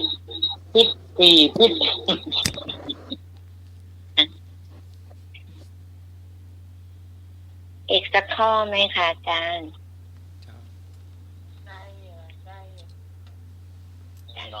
ได้เนาะ ครับ ได้จ้ะ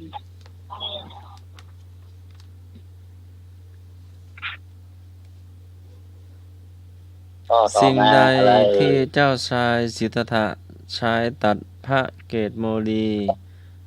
ก็มีดดาบขอพระขัน ข อมีดขูดหัว มีดโกนขูดหัว งอกรรไกรสิ่งใดที่เจ้าชายสิทธัตถะใช้ตัดพระเกศโมลี ก็มีดฟ้อนดาบ ขอพระขัน คอมีดขูดหัว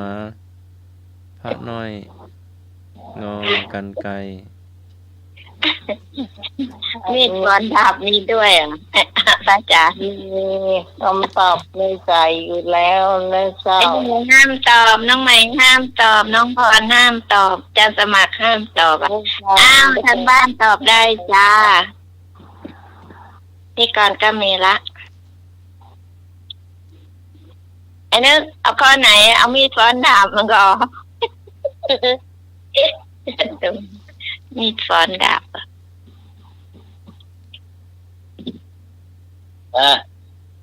มีเนี่ย แม่บางทีเอามีดโกนว่า มีอยู่แต่จะเหรียญมีก็เนาะ ไม่มี มีเนาะ ไม่มี บ้านไหนฟังเพลงแล้วก็หลับแล้วก็ ครับ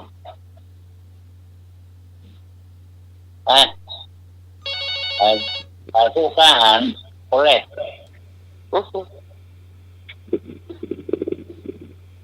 นมัสการครับ ผู้กล้าหาญมาแล้ว เจ้า สุดท้าย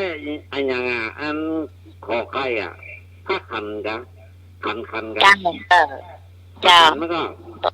พระขัน ได้ก็ไก่ ขอไข่พระขัน เอาปลา ขอไข่พระขันเอาขอไข่แม่นกอเอา ขอ ขอ ไข่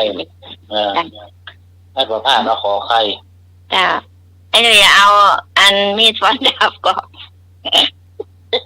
ที่ลายค่ะ เอาพี่ตองเอาไหนเอามีดฟันดาบหรือเอามีดโกน มักเอามีดโกนขูดหัวพระน้อยเนาะ มีโกนดีกว่าที่คนดำที่ลายค่ะไม่ประหารชีวิตแล้วนะ พระกระตือนเขียนไว้ครับ นี่ฟ้อนไว้ฟ้อนมาอีกประหารชีวิตละ เศร้า เอาไหมเอาพันขันนะขัน ไม่ตอบจ้าไม่ต้องมาพูดหมอ จะเป็นอะไร โอ้ไม่ฟ้อนดาบโอ้โหหอยมาเสือกก็ได้ สมัยก่อนมันจะมีแบตเตอรี่แล้วจ้ะไอ้หนุ่ย ได้ที่ต่อ ยาวฟ้อนยาวนี่ประหารเราแล้วนะเอ็มมันที่มาขูดหัวละ พี่ตองเอาว่าขันขอไข่ ถ้าทำจะเป็นข้อที่ถูกต้อง ครับ ตลกไอ้ แบบใจเนาะ น้ำมูกน้ำตาไหลมาเลย หมดเวลายังไอ้ป้าน้อยหลับแล้วป้าน้อยตีโตได้ดูหลับแล้ว จ้าให้เขาหลับไปเถอะ4 ทุ่มกับ 45 นาที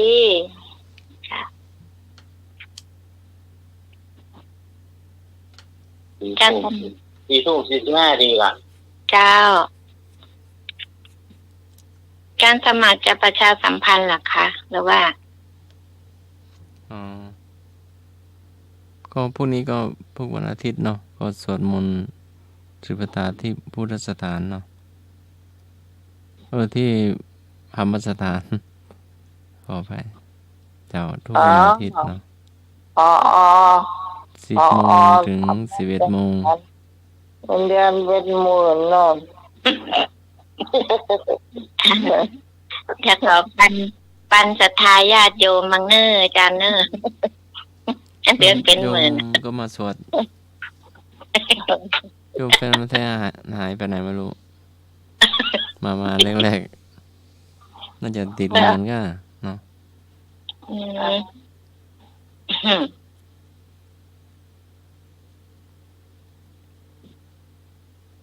ก็สวดประมาณชั่วโมงหนึ่งเนาะ ก็ดีชั่วโมงนึงดีจ้ะ ก็สวดจบเล่มเนาะดูปกติหนึ่งอ่ะ สวดมนต์แปลหรือเปล่าคะอาจารย์ สวดเป็นจุดปตาสวดมนต์แล้วก็สวดปตานะ อ๋อ เพราะโยมก็ช่วยสวดด้วยเนาะโยมอย่างขึ้นมาทุกครั้งเนาะสวดแข่งตู้จ้า ก็ดีอ่ะถ้าเป็นสวดเก่งนะจ๊ะ สวดเก่งสวดแม่นอ่ะ จากเขาถ้าสวด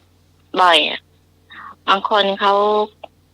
เก่งสวดธรรมจักรเขายังเก่งเลยจ้ะเมื่อก่อนได้ฟังอย่างเดียวฟังบางทียังฟังแค่พอรู้แต่สวดไม่ได้ทำยังไงก็จำไม่ได้ ที่ก่อนก็สวดตามค่ะคนสวดก็สวดตามถึงได้ ตามสวดตามก็จำไม่ได้บางคนเขาว่าบางทีก็เปิดไปเจอบางทีก็ไม่เจอเงี้ยค่ะ นมัสการครับ เจ้า มีมาเนาะ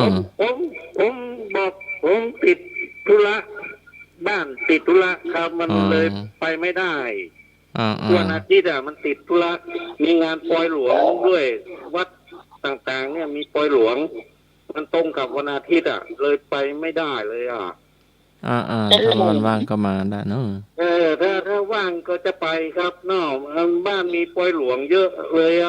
อำเภอแม่ริมผมไปปล่อยหลวงครับวันที่21บ่ได้มาวัดไฟหินเนาะใช่ได้ไปวัดป่าหินเลยแต่บ้านนาใหม่บ้านนาใหม่บ่พลาดเนาะบ่พลาดครับวันเสาร์หน้านี่บ่พลาดครับไม่ไปดูไอ้หนุ่มสลีมาตั้งเปียฝนจ้ะ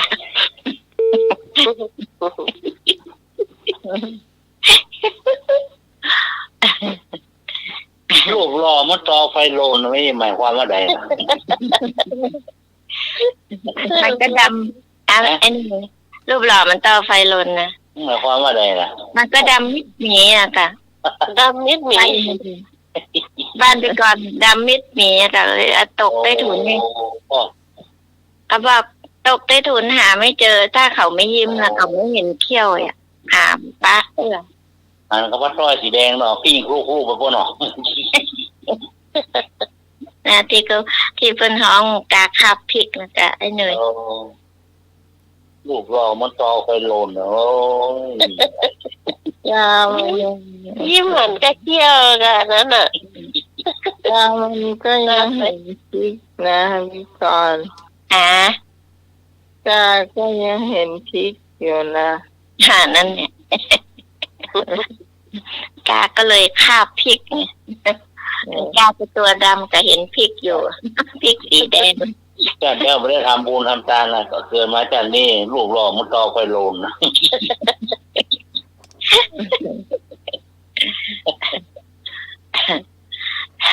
วันนี้ได้ยินมหาวรเจตน์เพิ่นเล่าถึงเรื่องคำเก่าๆเนาะแล้วก็พระครูอะไรอีกก็ไม่รู้นะอันจะจำได้อย่างเหมือนแต่ไม่รู้ว่าจะพูดถูกหรือเปล่าเพิ่นพูดถึงอันอะไรนะ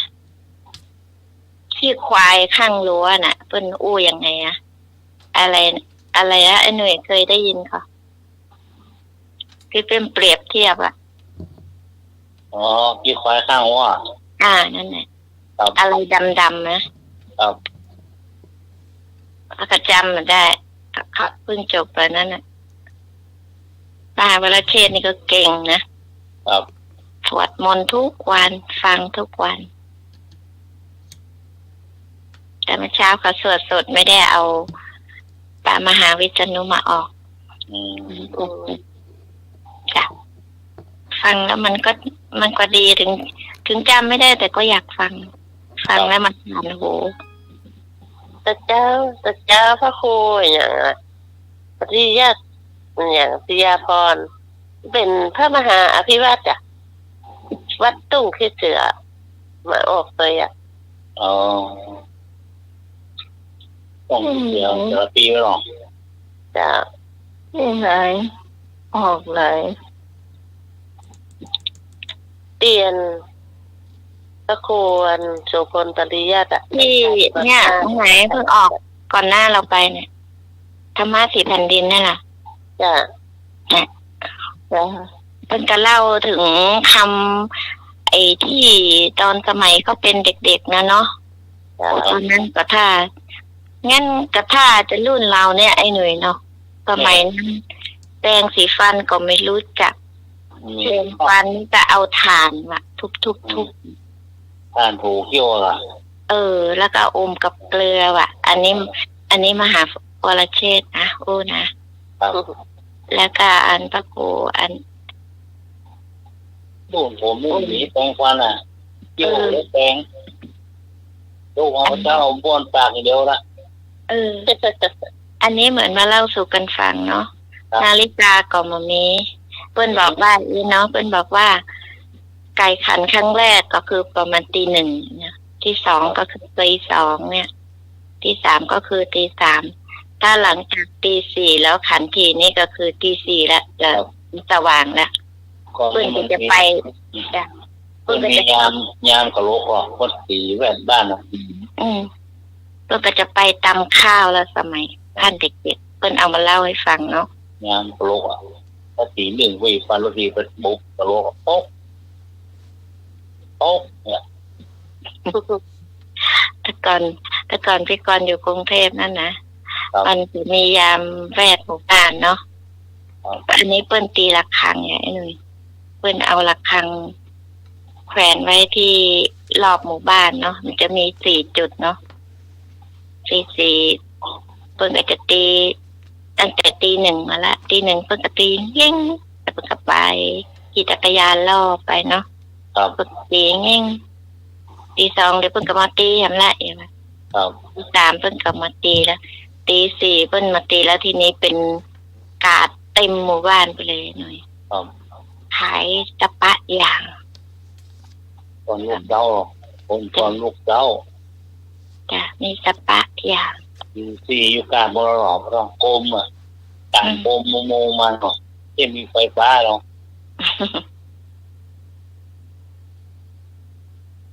หนาวกันนะเขาก็ตัวมาขาวกลัวก็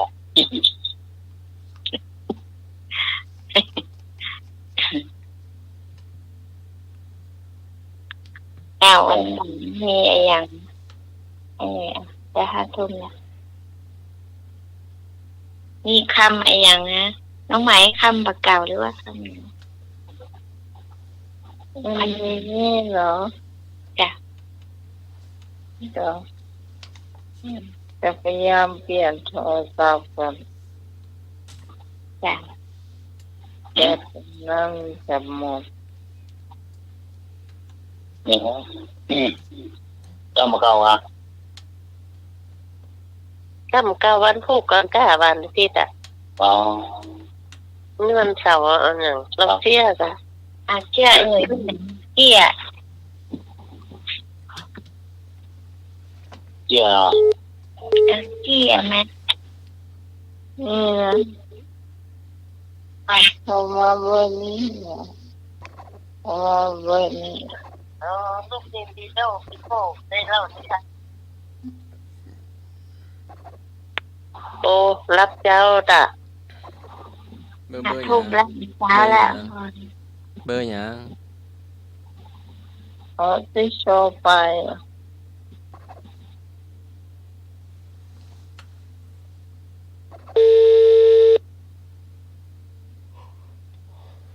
วางเบอร์เก่าเนาะมันล้นเนาะถึงจำนวนผู้เข้าร่วมสูงสุดแล้วไม่สามารถประสานการโทรเนี่ยวางเบอร์เก่าเนาะ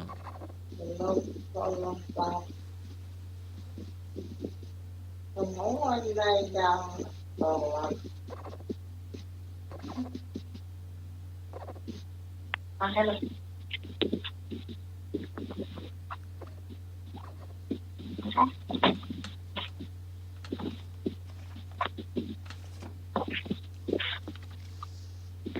เขาเจี๊ยกครับ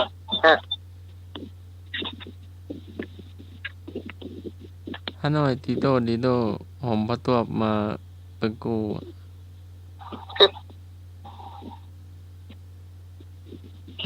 ตอนนี้หลับปุ๋ยหน่อย ครับ รับเฝ้าอะ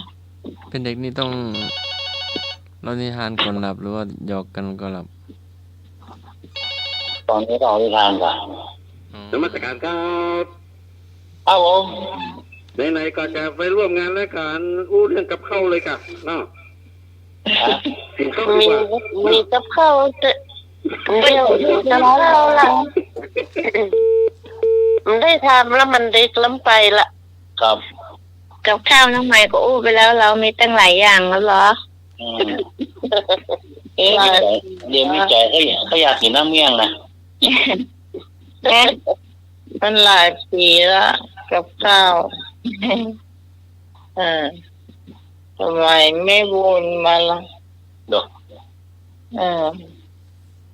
ไม่บุญก็สี่อ่ะกิ้งลูกผมว่า แต่ปีนี้นี่มันนูนนะบ้านน้องใหม่เอาให้คนอื่นเอาไปห้องน้ำแล้วก็ทีนี้มือเป็นหอนเนาะปั๊บเด็กที่ก็ตายเองมันตายหมดเลยก็เลยไม่ได้กินละมันนูนแกนที่เราชอบเอามาแกงเนี่ยแกงลำนะ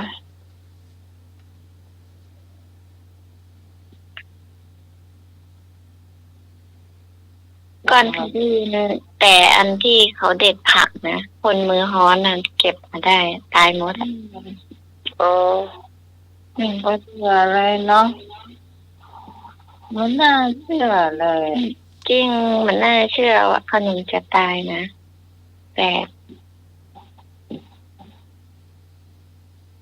มือฮ้อนก้าพี่ปอน ใช่คงจะมือ เปิ้นปลูกเป็นอย่างว่าขึ้นก้ามือฮ้อนอ่ะ เด็ดพักแต่ยังเขาตายหมดอ่ะ ก็อย่างขนุนบ้านน้องใหม่นั่นน่ะบ้านหน้าเชื่อว่าต้นขนุนใหญ่ๆจะตายนะแปลกอะ มันหน่อยนักลมไปแม่ก็เลยเอาหัวเปิ้ลให้เปิ้ลแล้ว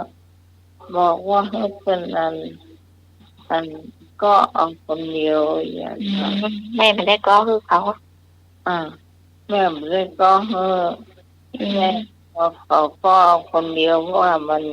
มันน่ากล้ำแล้วก็มันมีเป็นกิ่งที่เราปัดออกได้อ่ะก็แต่ก็ปัดออกมามันน่าเชื่อว่าตายทั้งต้นเลยน่าเสียดาย แล้วเปิ้นยังโนนนี่เปิ้นคือตอนเอกอะถ้าตอนนี่มันตายหมดอ่ะ มันไม่ตอกไม่ก่อน ถ้าเราตอนกิ่งไหนมันก็จะตายกิ่งนั้นแหละน้องบอล อันทางย่ามาแล้วนี่แกงลำน่ะอันเป็นตอนน่ะมีแล้วตายไปเหี่ยวอ่ะ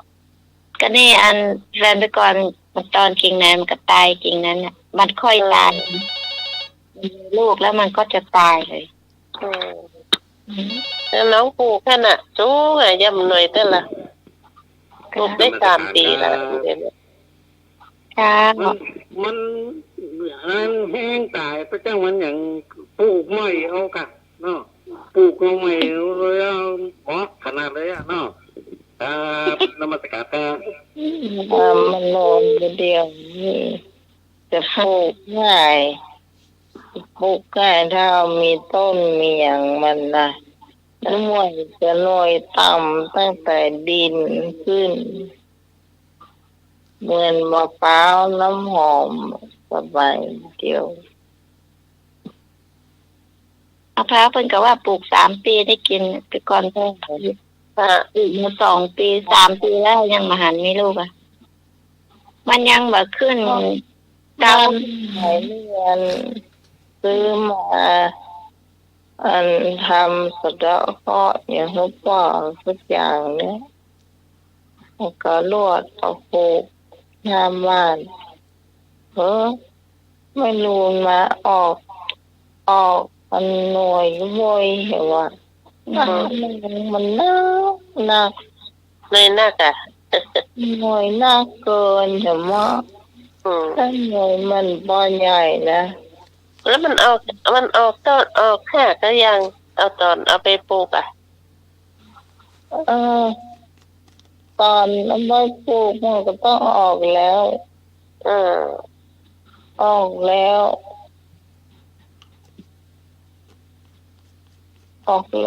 มันก็จะมาค้นมาอย่างนี้จ้ะ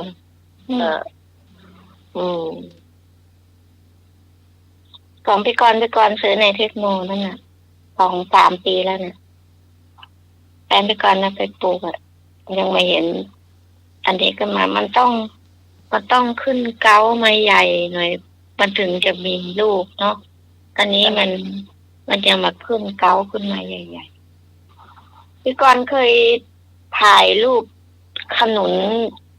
ต้นพี่กรให้หนุ่ยดูยังไอ้หนุ่ยยังครับตอนนี้มันบ่ค่อยดกละเพราะว่ามันดกเกินเขาเอาไปแกงแล้วมันก็เปื่อยง่ายด้วยรูแข็งอ่ะขนุนกินอันนี้แหละกินรวมมันขนุนกินสุกอะมันเปื่อยง่ายมันมีตั้งแต่เก้ามันขึ้นมาแหละไอ้หนึ่งตอนนี้เอาออกไป3 แก่นแล้วเนาะที่มันสุกนะแล้วไอ้ที่เขาเอาไปกินนี่ก็เหมือนน้องไหมบอกนั่นแหละเหมือนแม่บอกคือเขามันก็เอาขยะเอาแก่นไหนก็เอาไปเนี่ยมันดกเกินไงแล้วมันไม่ไปดกบนยอดนะมันดกต่ำๆที่เราเอาถึงเนี่ยแล้วเนี่ยเราทำอย่างนี้ที่มันออกทางลุ่มอ่ะมันไม่รู้มันออกคนเดียวก่อนพี่ก่อนมันออกคนเดียวมันออกคนเดียวนะเอาพี่ยังออกตั้งเดียวลูกออกสักลูกอ่ะขนุนเขาไปซื้อต้นที่เขาถ่ายรูปให้ดูนั่นนะที่มันดกบินมาใช่ไหมน้องพรอันนี้คดีเขามาขายเรียนที่เขาอบขนุนอ่ะเขาอบแล้วมันสุกอ่ะมันเตี้ยเขาเอามาให้ในอเมริกมันพ่อมันจะมีโรงงานของใกล้บ้านคนใกล้บ้านเนี่ยทำอบกล้วยอบลำไยทอดกล้วยทอดเขาทำเป็นแพ็คถุงส่งออกมีแถวขนุนมีแถวมะม่วงคนละพี่กรณ์กรรมการครับถ้าจะปลูกเป็นอย่างนี้นะต้องใจเย็นๆไม่ต้องรีบร้อนมันดึงได้กินหมดอะเนาะใจเย็นๆนะปลูกไปเถอะหดน้ำมันติ๊กๆอะก็เดี๋ยวมันถึงใหญ่ขึ้นคนเดียวมันนะลูกมันก็ถึงออกเนาะอย่างต้นมันสูงขนาดนั้นนะมันสูงต้นลำไยโอ้บ้านผมหดทุกวันมันออกแต่หน้ากะลูกมันเต็มต้นนึกว่าพันดูใบ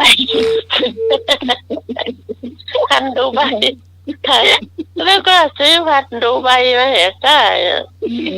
ไปพันมีลูกพันมีลูกมีแต่ใบพันแต่เพราะเม็ดมันต้นมันก็จะสูงอันนั้นของไปก่อนนะมันขึ้นเองเนาะมันก็สูงเหมือนกันแหละสูงกว่าต้นเก่าอีกมี2 ต้นตอนอีน่าถ้าได้กินละไปตอนใช่อันนี้มันกี่ปีไม่รู้ไม่ได้สนใจมันเนาะแล้วมันมีลูกมันนะให้หนุ่ยหารองเท้า ไหนรองเท้าสีดำไอ้หนุ่ย ได้ล่ะ น้องเจอแล้ววันนี้ อยู่ไหน อยู่ในตู้ ตู้เสื้อล่ะ ตู้ปุ่นตู้เสื้อผ้าปุ่น ตู้ใหญ่ล่ะ เจ้า โอ้ไม่อยู่ในห้างของ มีปุ่น3 ปอนด์น่ะ โอ้ทุกคนทั้งหมด เตียนเฮมีเพเตียนกล่องที่น้องเอาไว้เพแหม โอ้ ก่อนเนาะ ได้เนาะ เจ้าได้ละ ครับ ว่าก็มาอยู่ที่3 ปอนด์ อยู่ปุ่นปอนด์เดียว โอ้ เพิ่งเขาก็หาบอกว่าอีกนะ ก็วิวห้านได้เลยเนาะ แล้วแม่น้องมันจะต้องเป็นคนเอาไว้จ้ะ อ๋อ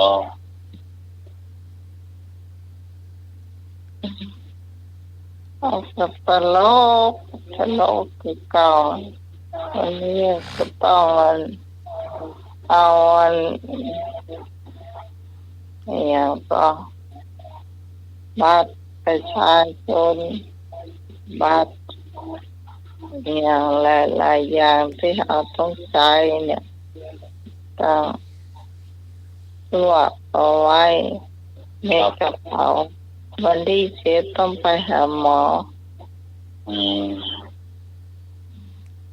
เก็บบัตรประชาชนเอาไปตัวดีๆจะเอาไปบัตร ATM ไปตัวมาได้นะ คนนั้นนำบัตร ATM ไปแล้วลูกน้องว่ามีไหนเอามาใบเดียวอะค่ะเอามาใบเดียวตอนแรกเขาเข้าใจว่าบัตร ATM มันอันนี้เนาะไม่ใช่คิดว่าบัตร ATM มันอันใหญ่กว่าบัตรประจำตัวมันน้อยกว่าอย่างจัง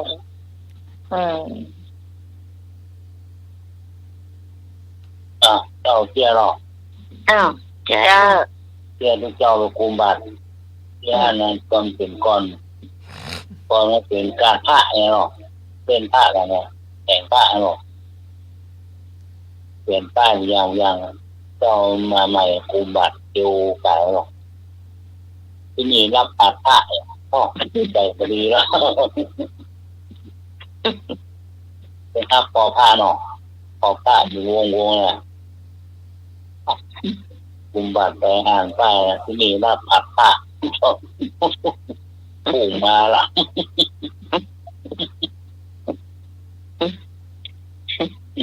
ต้องบอกอาจารย์สมัครห้ามพาเนนน้อยไปที่กันไกลนะเป็นรับผัดพระเนนเปิ้นมาอัดเปิ้นอัดพระ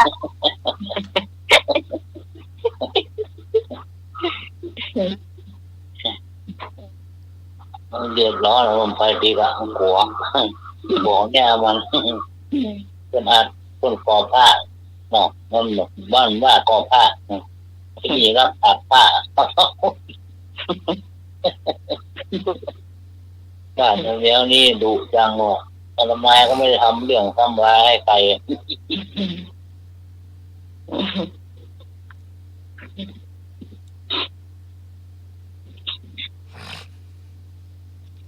ไอ้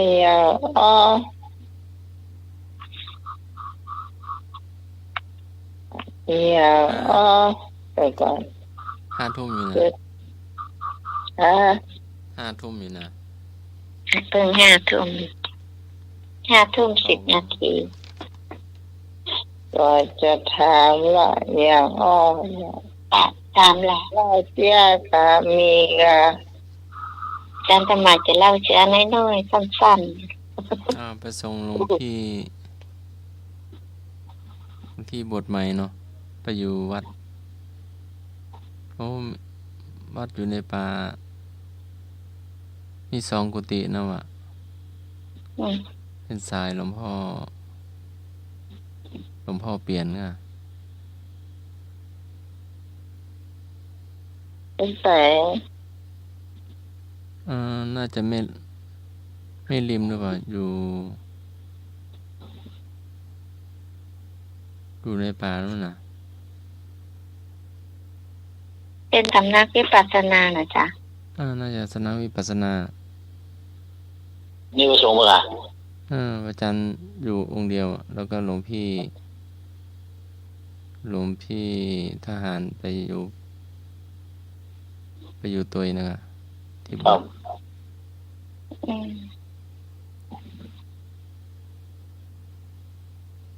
ก็มีศรัทธาก็ขึ้นถวายที่ดินเนาะ ครับ ก็ลงพระอาจารย์ก็เห็นมันก็รักต้นไม้เนาะ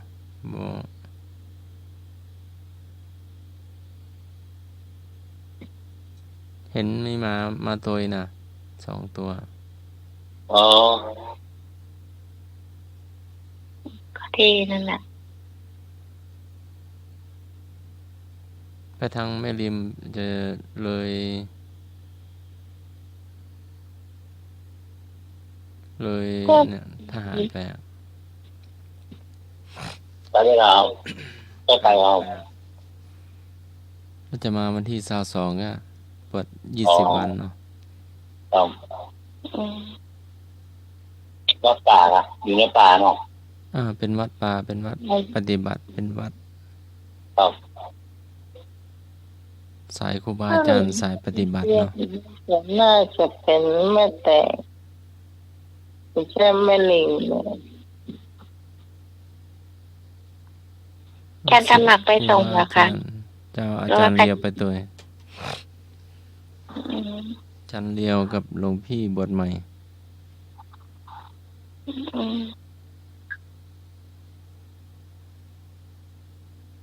มันจะมีที่เข้าไปใกล้นะอยู่ในป่านะก่อนเขาไปคัดต้นถั่วมันจะเป็นสะลวงในกับสะลวงนอกนั่นนะสะลวง แถวสะลวงใช่ไหม สะลวงเลยเป็นสนามกีฬาน่ะ มันจะเข้าไปในทางเหมือนที่กันดารใช่ไหมคะอาจารย์สมัครเข้าไปในป่าลึกๆอ่ะ เป็นสนามกีฬาน่ะ ค่ะ อยู่ขวา มัน มื จะ อ เลยมันจะเลยเข้าไปอีก แต่เมื่อก่อนเขาไปกันมันไปไม่ได้ถึงตรงนั้นแหละแต่ทีนี้เขาจะมีป้ายบอกเข้าไปคงจะไกลอยู่อ่ะ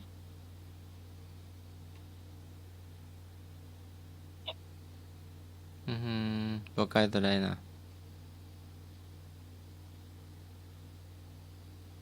แต่ไม่ได้เข้าไปกันเนี่ยเพราะว่าไปทำงานกันเนาะก็เลยไม่ได้เข้าไป เห็นทำสนามด้วยน่ะ สนามกีฬาน่ะ มันก็ไม่ไกลจากอันบ้านตามนั้นเท่าไหร่ผมจะไปทางนั้นแหละอยู่ทุกเขต มันจะมีเขตสะลวงในกับสะลวงนอก เจ้าสะลวงนี่นะ จ้ะจะใช่อยู่ ไม่ริมเนาะ อยู่อำเภอนั่นเอง ถ้าสะลวงนี่เป็นแม่ลิง จ้ะสะลวงเป็นนั่นเองนะที่ที่ก่อนเป็นโบเองจ้ะมันจะมี2ที่มีสะลวงในกับสะลวงนอก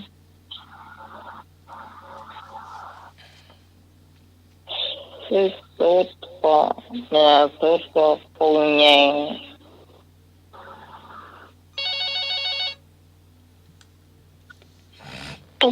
ตรงยังไปทางนี้ทางใกล้ๆแม่แตงไปทางนี้จ้ะเขาเรียกว่าตำบลตะลวงอำเภอแม่ริมนะตะลวงมันมีหลายอย่างนั่นน่ะไปเถอะมันจึงมีหลายอย่างนะครับโพดท่านโพดนี่โพดแม่แต่งบุญตามมาเนาะครับธรรมสการครับเจ้ามีวัดไทยมีวัดป่าอยู่ตังไม้ทันตัวก้าเจ้าต้นเขียนว่าอันนี้นะมันเป็น ำนักวิปัสสนานะ แล้วก็จะมีวัดสลวงในเนี่ยจ้ะเข้าไปนั่นแต่ไม่รู้อันไหนถึงก่อนเพราะไม่ได้เข้าปีกันไปทำงานก็จะวนรอบตามนั้นแหละที่เขาปลูกถั่วนะไปคัดต้นถั่วกันจะวนไปแล้วก็อันนั้นมันจะมีทางเข้าไปขวามือแบบอาจารย์สมัครบอกนั่นแหละจ้ะแต่ที่ก่อนไปคัดต้นถั่วกันนี่จะลงไปซ้ายกันแล้วมันก็จะมีทางเข้าไปข้างใน ไปนี่จะอยู่ซ้ายมือค่ะ ตอนเข้าอยู่ซ้ายมือค่ะอาจารย์สมัครพอตอนเราเข้านะอยู่ซ้ายมือถ้าไปข้างในเราจะอยู่ขวามือเข้าไปเข้าไปนี่จะวัดทางเข้าวัดจะอยู่ขวามือค่ะใช่อันนั้นเมื่อก่อนจะผ่านไปทางนั้นแล้วเมื่อก่อนไปคัดที่เหลือตอนจะลงซ้ายมือแต่ซ้ายมือไปแล้วจะไม่เข้าไปข้างในรอบตามนั้นก็จะลงซ้ายมือแต่ตอนนี้เขาเกี่ยวถั่วเขาโม่หมดแล้ววันนี้เขาโม่รู้สึกจะลงไหนจะเป็นวันสุดท้ายแล้ววันนี้เขาเอาถั่วมาตอน 4:30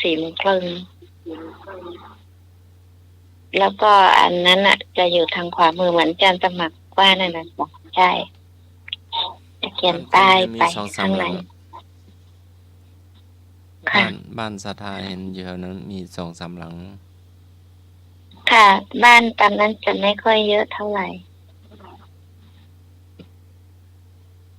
เพราะบ้านเขาจะอยู่ไกลกันเนาะเขาไม่อยู่ไกล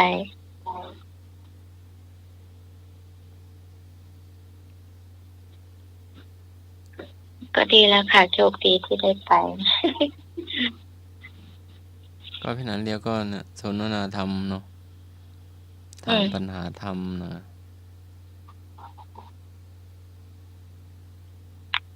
ครูอาจารย์ก็ตอบ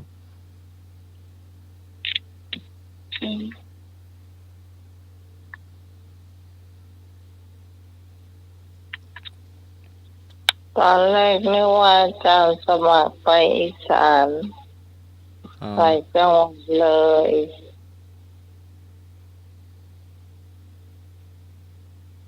ไม่ได้ไปหรอคะอาจารย์เด็กวัดว่ามีคณะมนุษย์นิมนต์หลวงพ่อเจ้าวาดเด็กวัดบอกงั้นนะก็เลยเปลี่ยนใจนี่ก็ร้อนเนาะร้อนเนาะ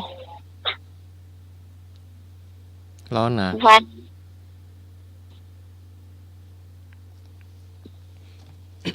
เขาจะเผาได้เนาะ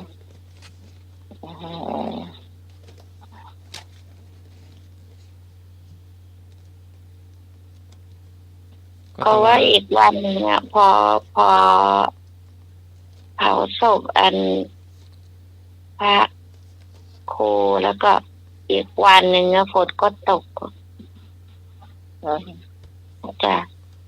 อันเนี้ยฟังข่าวในวิทยุนั่นนะแต่วันนั้นฝนไม่ตก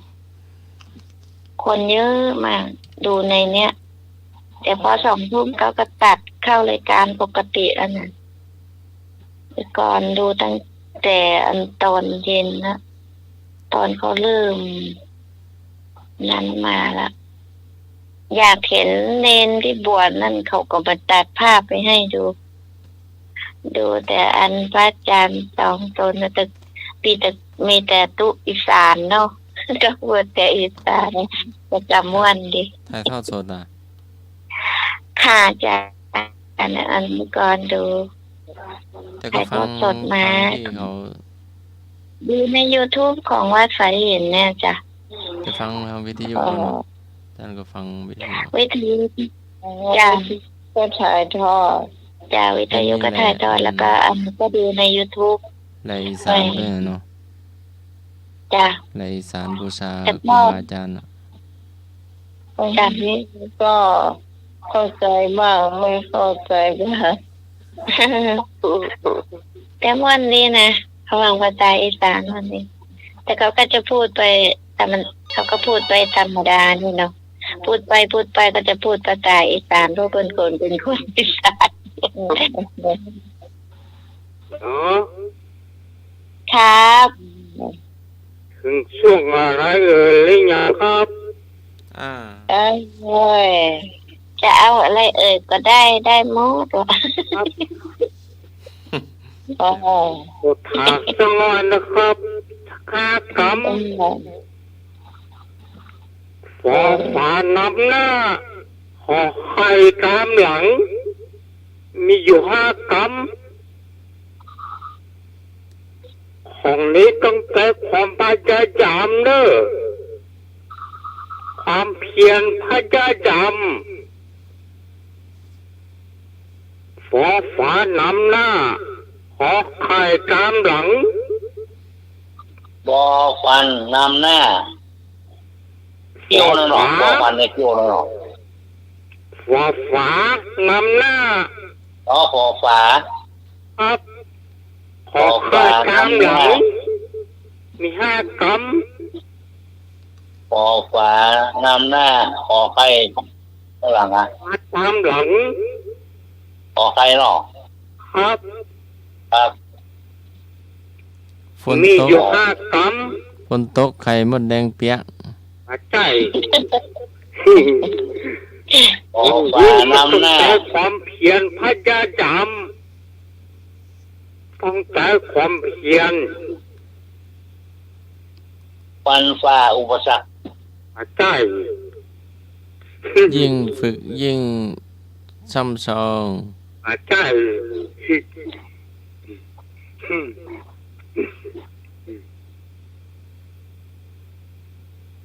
ขอฝานำหน้าขอไข่ไปโค่น ครับมี5 กรรม กระถาละ ใช่มันเป็นความพยายาม อ๋อ ความ ไอ้ เพี ยาย ร ว่ะไอ้ยานพยายาม ความเพียรพยายาม พยายามหรอ ใช่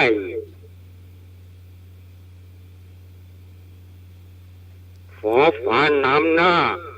ขอไข่ตามหลัง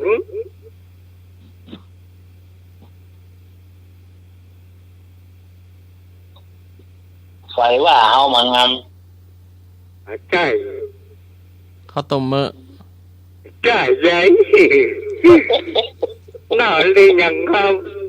ครับ น่าหน่อน่าเรียนน่อ อย่างอาเทียนฉันทาวิริยะจิตตาวิมังสาวิพันธ์ น่าเรียนอย่างครับ เล่าเลยเฉล น่าย เลยน่อ จ้า ผมท่องให้เป็นเข็ม อ๋อเหร แต่ อ ความพยายามผมท่องให้เป็นเข็ม ไปกะ ฝนดินสอให้เป็นเข็ม ฝนท่องอ่ะฝนท่องให้เป็นเข็ม ฝนถ้ ท่องท่อง ำฝนทั้ง บนแท่ง ขี้ตั้งอันยามีด อ นะ ดทนเนาะโอ้ และความอดทนความเพียรพยายาม ทนแดดรทนด่าทนว่าทน ทนจมหรือทน ฝนท่องให้เป็นเข็ม อันนี้ก็มีเหมือนกันเด้อนี่เสียซองโลนะออกไฟข้างหลังต่อเสียข้าง อันนี้เหรอหูเนื้อถอนจอบเด้อไปกินกระมน หมอคอย จอบเด้อ จะคอยสอ ต่อข้อสอ อ้าว ถูกต้อง ตามจิต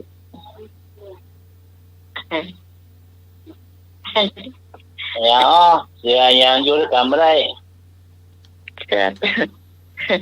เสือกระบาดตรง เข้าถ้ำเสือออกมาบ่ได้ อยู่อะไรอยู่ด้วยกันไม่ได้เสียยัง เสือ2 ตัวก็อยู่ถ้ำเดียวกันมาได้นะ บ่ถูก เสือร้องไห้ เสือนี้กันไม่ได้เสืออย่างอ้อ เสือดาวก็เสือโคร่ง บ่ถูก เสือผิดใจกัน บ่ถูก เสือ11 ตัวเหลือตัวเดียว เสือใจขึ้น เสือใจขึ้นเสือใจขึ้นรู้จักไปหน่อย เอาละ เอ้า เสียความรู้สึก เสียตั้งเต้นเสือรู้ เสียความรู้สึกเวลา อะไรละ เสือ2 ตัวไอ้วะความรู้สึกอะ ตัวหนึ่งเมาตัวหนึ่งงมมากับตัวหนึ่งเสียความรู้สึกไอ้ยิโน แต่คิดเมื่อกี้ว่าจะแซวไอ้นั้นสักหน่อย เพราะว่าความพยายามมันก็จะบอกว่าความพยายามอยู่ที่ไหน ความพยายามอยู่ที่นั่นนั่นแหละ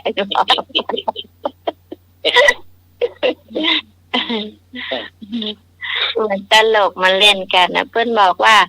ความพยายามอยู่ที่ไหนความสำเร็จก็อยู่ที่นั่น อันนี้ผมไม่พูดแบบนี้ก็ความพยายามที่ไหน ความพยายามก็อยู่ที่นั่น นี่เหมือนกันนะความพยายามอยู่ไหนความสำเร็จอยู่ที่นั่น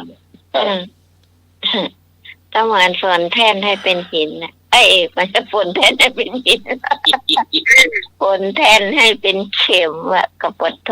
แท่นมันตั้งใหญ่ตั้งหลวงฝนให้เหลือเป็นเข็มน้อยเดียว อันยัง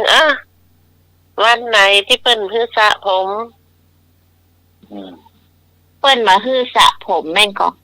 จ้ะวันไหนมือสระผมเนาะ จ้ะอันนี้ง่ายให้ตอบเลยวันไหนก็มือสระผมวันแม่มันมาแล้วกันไม่ใช่ไม่ใช่แม่บอกป้ามาหูตาเราเว็บตาผมเนี่ยนะมันมามีแม่ชีมามาแม่เล่นครับตอบเลยตอบเลยครับวันศีลว่ะพี่สาวนี่ว่านะน้องตาประแดด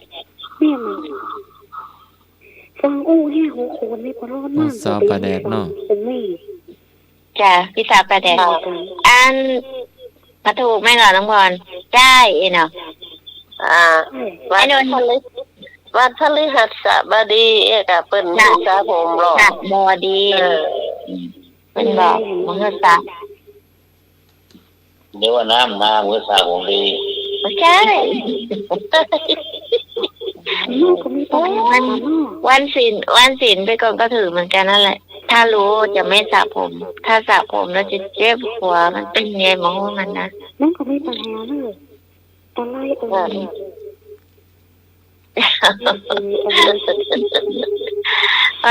แต่ถ้าเราไม่รู้ก็ไม่เป็นไรค่ะแบบแต่ถ้ารู้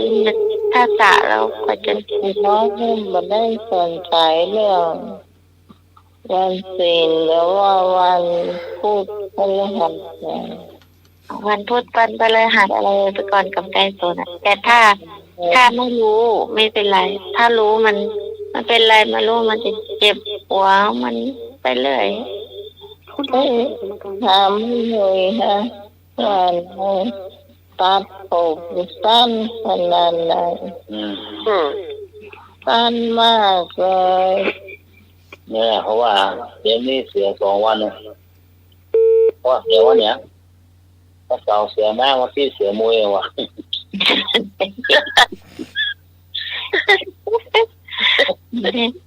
มันไม่ใช่เกี่ยวกับธรรมะเราเจ้าไอ้หน่อยมันก็เพียงนั้นนี่หรอเนี่ยมันไม่ใช่วันเสียประจำวันประจำเดือนประจำปีแล้วเล่นไพ่ของกลางวันไรบ้างเหรอเอาไปมุกก็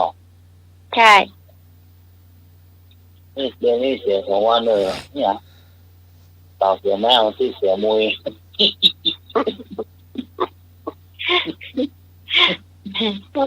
แต่ว่าเขาบอกเคยมีวันได้วันได้บอกมีแต่วันเสียแต่ก็บุหลอกงานเพื่อว่าเราเริ่มไปเล่นในเรา มาตรการครับ ต้องไปถามคนแบบเก่าเปิ้นหูวันเสียที่ไหนเนี่ยมันต้องไปถามมันป้าครูอดุลศิลกิจวัดตากเขาเนี่ยต้องวันนั้นวันเสียวันนี้วันเสียเปิ้นรู้ต้องไปถามเปิ้นเนาะครับนมัสการครับเราก็มีปฏิทินดูแล้วไงเพื่อนก็บอกมาแล้วเหรอจ้ะนะผมก็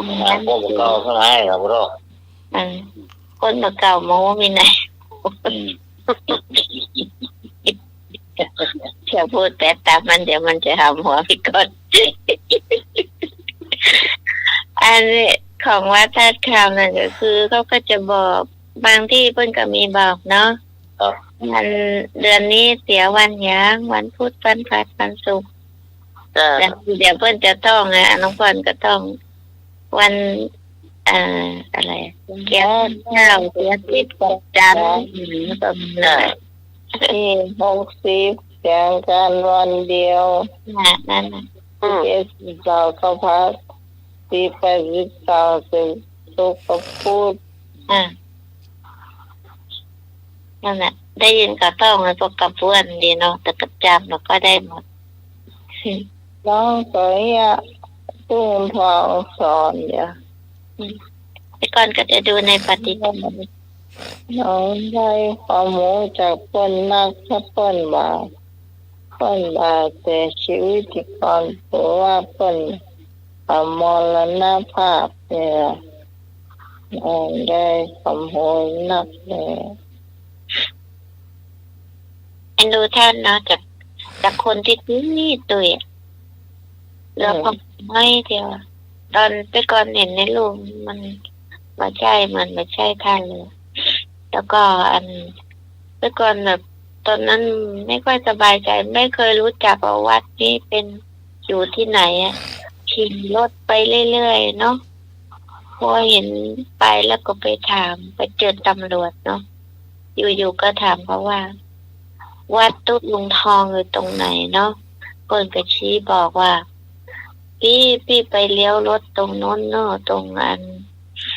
น้าใกล้ๆโรงพยาบาลปังแง่เลี้ยวขึ้นมาแล้ววัดเพิ่นก็จะอยู่ซ้ายมือมันบอกกันเนาะเพิ่นจะเขียนไว้ว่าวัดโสภณารามนี่เนาะเพราะว่านั้นอยากไปก็เข้าไปเนาะไปเจอท่านพอขึ้นปันพรอยู่ในวิหารนะ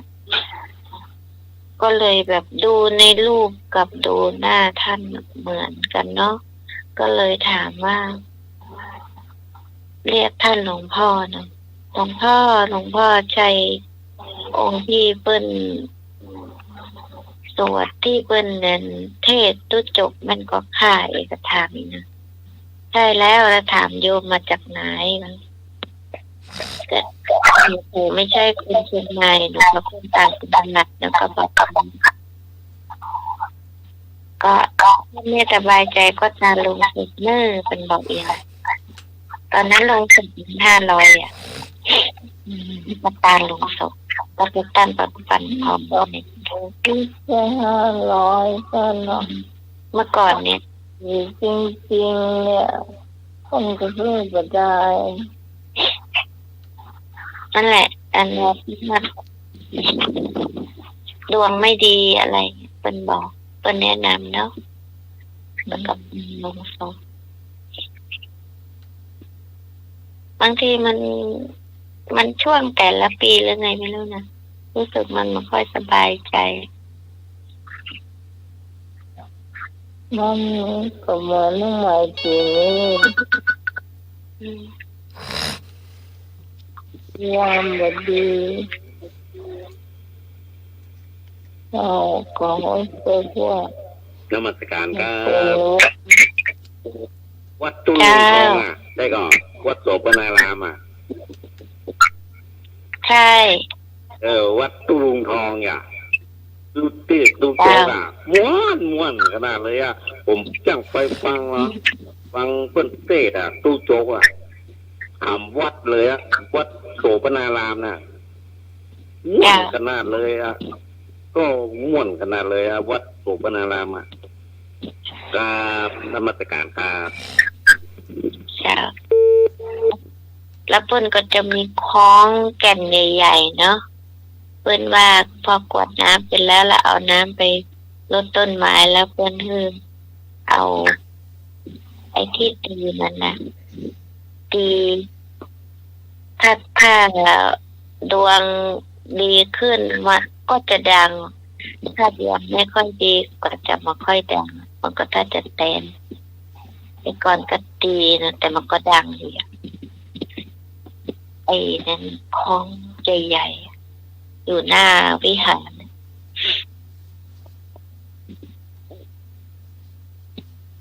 พูดไปแล้วแกคิดถึงเพราะว่าเวลาพระครูสมุนไพรว่าถ้าเวลาไม่มีอันนั้นออกอันนี้ออกนะท่านก็จะเอาตุลุงทองมาออกก็จะได้ตามแต่ก่อนไปเจอตัวแต้เปิ้ลละตุลุงทองจ้าตอนนั้นท่านป่วยแล้วนะท่านหอมละเหมือนตุ้ยเหมือน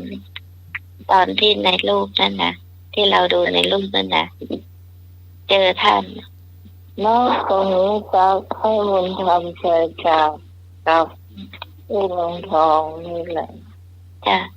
เป็นมาวัดโสปนารามอยู่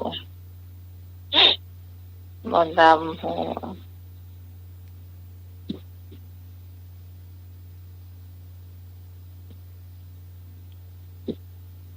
ขนาดท่านป่วยท่านก็ยังพูดตลกออกมาโยม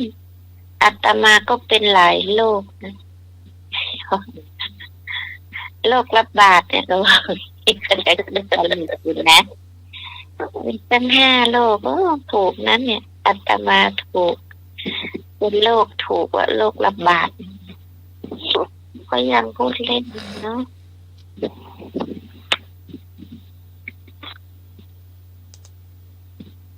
เพราะว่าในวงเล่าโอ้มีบัตรหนูห้องหรอผมได้บัตรนั่นแหละค่ะบัตรทองเนี่ยพิเศษหนูห้ององค์ยาบัตรทองได้เสี่ยงเงินเงินผมให้ไปทุกที่นะอันนั้น30 บาทเป็นกอก30 บาทได้ทุกที่เนาะมันได้ทุกที่มันได้ที่เดียวถ้าที่เดียวเนี่ยกูฆ่าหน้าโมเราทุกที่เนี่ยยังห้ามได้มีดีหมดอ่ะ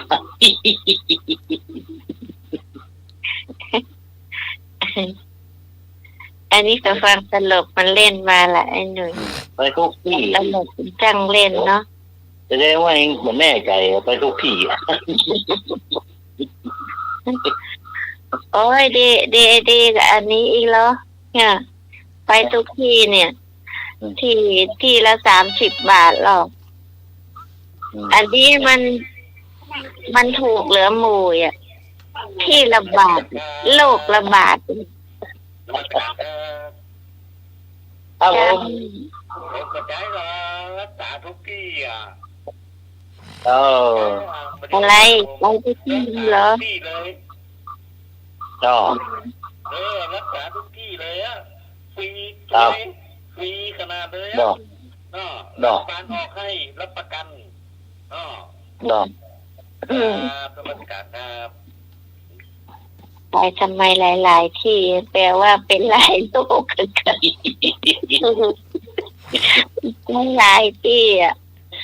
เราไปกันที่เดียวโรคระบาด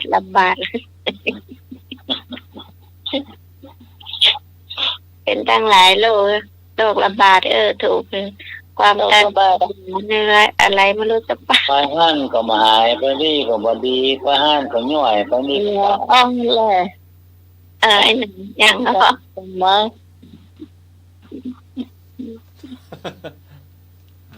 ไข้หัวไปดูเน้นน้อยหลับแล้วกันนะไข้หัวนั่นน่ะ หลับแล้วดูโต โตน้ำอะไรโตไฟไหม เทียบดินกีส โตกน้ำกว้างเท่าน้ำประสาทเลยนะ อะไรนะ ตกน้ำไม่ไหลตกไฟไม่ไหม้ห้ามว่าบดีกี่ กองขี้เยอะ มาเอาบดินกีเอาบหินก็ได้เหรอ บุญนะกะตกน้ำอะไรตกไฟมาไหม้ บุญกับลูก นั่นนี่เปล่าคนดีทุกคนคนดีตกน้ำบะไหลตกไฟมาไหม้วะ ก็ลองมาตกอ่ะ พี่ก้อนก็ว่าบหินนั่นแหละตกน้ำจ้อมลงไปมันก็จะไหลไปไหนมันหนักมันก็อยู่ในไฟมันก็จะไหม้ที่ไหนเราบหินนะมันก็จะอยู่อย่างนั้นนะจ๊ะ เจียงพุทธวาโดนไปที่พึ่งของตนที่เรามาถามที่เราว่าต้นโต๊ะมันบอกเราให้ต้นไผ่ตัวเฮา ก็ห้องนะคะ โม่ ซอยคนแน่ซอยคนแน่จันตมาแต่ว่าจันตมาพูดยังไง โดนไปที่พึ่งของตนโต๊ะมันบอกให้มาช่วยเฮา ซอยคอยแน่ จะรู้ว่าใช่สารกันเลย เฝ้ามาซอยคอยแน่ โตก็แน่เนาะ ไม่ก็ได้อีน่ะมันจะบอกอี จัวน้อยตกน้ำข้าน้อย ต้อง ตก มุน น้ กะตกน้ำอะไรตกไฟ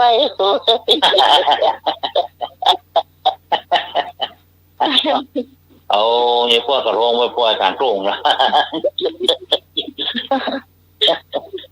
โอ้พวกต่อเฟืองไปปล่อยการโป่งเลยนะ เปิดแล้วทวงลงน้ำก็ตุ้มลงแค่นั้นตึ้งไหล ไม่ตั้งเลยลืมไปอะไรล่ะ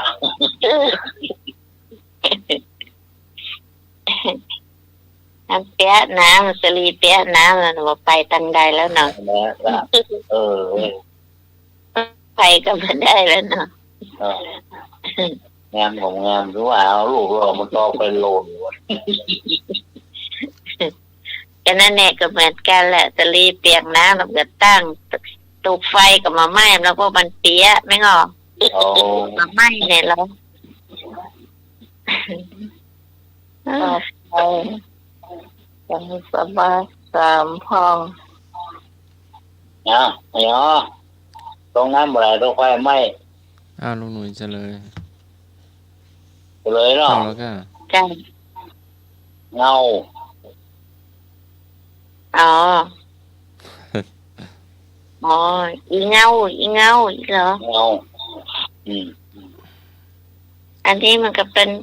เหลือแน่นนั่นกะไอ้นั่นก็ยืนต่ำนั่งสูงนี่นั่นเนาะคล้ายๆกันนะเนาะนั่นก็ อ้าวสุกนั่งเฝ้า สุกนั่งเฝ้า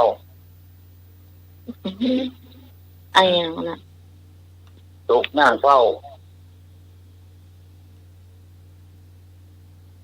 ไปยังก็ ข้อจี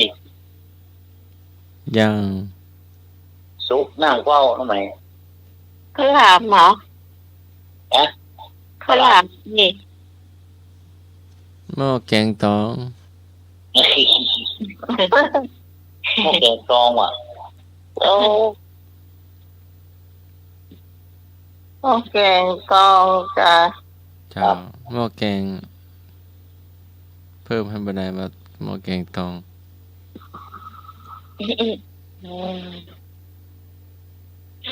อันนี้ก็ เดี๋ยวตาตาตัวปีนขึ้นดอยสามม่อน ผู้ชัดๆของท่านก่อน ตัวขึ้นก่อนลงรูนนี่เนาะ ครับ อ่าพี่พรอธิบาย มันนึ่งกะ หืม มันนึ่งข้าวกะ ครับ เอาใหม่ เอา ล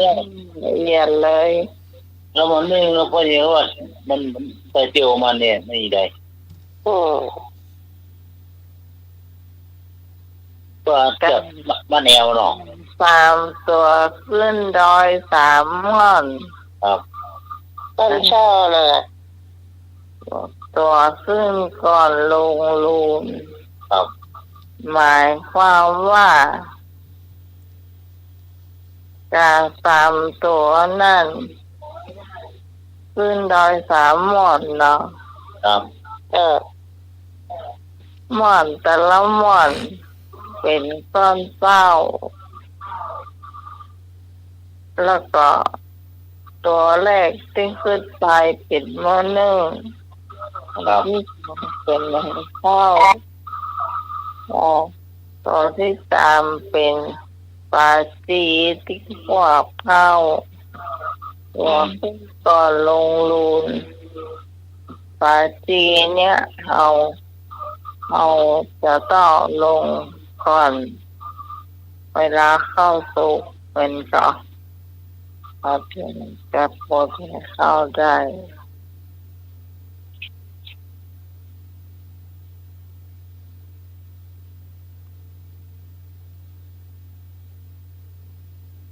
นี่เขาให้จะละเอียด ถ้าคนมาได้นึ่งข้าวกับหมูนั่นน่ะเนาะ หมูแล้วเดี๋ยวว่าหมูจักละ ตอนเช้าก็ถึงหูจักกันแล้วละอ่อน ครับหมูจักละ โอเคหันน่ะ ครับ นนข้าวบะมีแล้วเนาะ ตอนนี้มีละ บ้านน้องยังใช้หลัวอยู่เนอะ ตอนนี้ลูกยังต่อ หลัวไอ้นั่นนะหลัวไม้ลำไยนะเอาปิ้งจีนลำมาทอด หอมอย่างไม่ได้แก หอม มาค่อยสบายก็ได้กินปิ้งแบบสมัยโบราณใส่ข้าวเกลือเนาะ แต่ถ้าเกินนะเนาะ ใส่เกลืออย่างเดียว ต่อ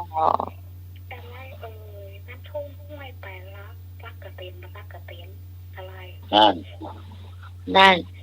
ว่าอย่างละเจ้า ไอ้ยังอ่ะ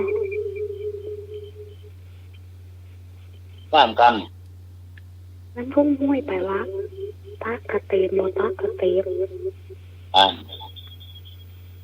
น้ำพุงน้อยห้อยไปรักตักก็เต็มมาตักก็เต็ม อันยังก็เดี๋ยวก่อนจริงเวลาจะหมดแล้วเนอะ เวลาเลี้ยงเนี่ยนะ น้ำไอ้ยังก็น้ำอย่างน้องพ่อ น้ำพุงน้อยห้อยไปรัก โอ้ กระเป๋า นั่นน่ะ ก็เดี๋ยวก่อน บ้านนอนนี่ บ่เปล่า แม่งเลยแม่ง ยัง ยัง หม หู ดน้ำเปล่า นี่เนาะ พี่สมัยยังหู ครับ นี่ค่ะ น้ำมะพร้าว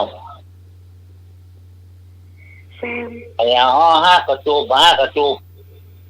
หอ หอย ย ฮะ หอย หอยจ้ะ หอยเนาะ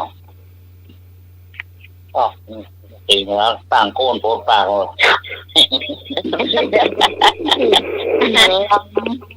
ให้เดินทำเหมือน เหมือนคนจูบหอยอ่ะ จูบก็บ่ออกเอาไม้ตั้งเข้าไปกะ ต่างก็ อัน แม่มาเอาคีบหรอคีบเด็กแมวนะอ่ะ เพราะถ้ามันมาจูบมันมาลามได้หน่อย ล้างก็ต้อง เออ เองหอยแล้วก็ต้องกระซอกย่อยมันน้ำมันนะ ราชการครับ ครับผมเคยก็ โอ้เอามาทำแกงหอยเอาจัดลำมาขนาดเลยอ่ะ โอ้เก่งหวยอ่ะใส่ข้าวคั่วอีกฮะเนาะ ต้อง ใส่ข้าวคั่วอ่ะเหมาะขนาดนะผมชอบขนาดนะเก่งหวยเนี่ยเหมาะ เนาะ รักขนาดอะอร่อยขนาดเลยอ่ะเนี่ยโอ้ถ้ามันมาออกร้านใจเข็มกัดเนี่ยกับไอ้เข็มไม้เข็มเนี่ยไม้กระลัดเนี่ย ตั้งเข้าไปมันดึงออกหมดอ่ะเนาะตามมาตรการตาม เออบ้านพี่กรณ์เขาแกงเห็นอย่างหนึ่งนะเขาจะใส่ใบอันเนี้ยใบที่เชียงใหม่เป็นเรียกใบประแคบ้านพี่กรณ์เขาเรียกใบชมพูนั่นนะแกงเขาจะใส่อันนี้ไม่ได้นะแล้วเขาไม่ใส่ข้าวคั่วแล้วถ้าอันเวลาแกงนั่นมาก้นมันน้อยนะพี่กรณ์เคยกินตอนเด็กๆพ่อแกงให้กินอยู่ครั้งนึงเนาะอยากกินก็เลยกินนะจูบปากมันไม่ออกก็จูบก้นมันด้วยแล้วก็จูบปากตามแล้วมันถึงจะบอกนะ แม่นจ้ะลิ้นดอนๆ มันไม่ใช่ของหยาบนะเป็นโอ้เนี่ยแต่ละมันเอาหน้ามันออกแล้วเนาะก็จูบ ฝามันระวังฝามันฝาตัดคอ แล้วเป็นกาวออกก่อนเนี่ยเป็นจุบตั้งปากมาแล้วมันมาออกเนาะก้นมันนี่อยู่ก็จุบตั้งก้นแล้วก็จุบตั้งปากมันถึงจะออกนะถ้ามันเหลือแห้งนะแกถึงค่อยเอาไม้เอาออก ไม่ต่าง งั้นมันกินมันงั้นมันบรรลับได้หน่อยพูดถึง นะเอาปั้นนี่ยังเก่าหอยกองเขาลืมบ่ ถ้าทำแบบจุกมันเหมือนลำเนาะ จ้ามันบรรลับเอามันแค่บรรลับ หอมต้มเค็มต้มเค็มไม่ได้กินมาแล้วผิดกับเขา แต่พวกมันมีละพวกมันยากละ ย้าอยู่ที่กัดเจดีย์อันเป็นแกงแบบอันแฟนพันธุ์แท้บอกอันนะแกงแล้วเพื่อจะข้าวคั่วจ้ะแต่บ้านพี่กรณ์แกงไม่ใส่ข้าวคั่วใส่อันนี้อย่างเดียวใบชะพูใบปะตาใบอันผักแคร์ผักแคร์มดจ้ะแต่ที่เชียงใหม่เราแกงก็จะใส่ข้าวคั่วนะแล้วก็ใส่ผักปะหรอผักปะจะวางอะไรเป็นไข่ให้แกงเนี่ยเอาจะใส่ข้าวคั่วหน่อยนึงแม่ก็ดีนะจูบออกใช่เจ้าแมวมันอันนั้นต้องใช้ไม้แคะมันมาได้รสชาติหนูได้หรอทำไม่ก่อนแล้วพอยาเขาปากแห้งหมดอ่ะน้ำบวยก็มีไหนไม่เอาเอาทีมาเอาแกะมานะพี่กรณ์พอตรงกลางแห้งหมดอ่ะ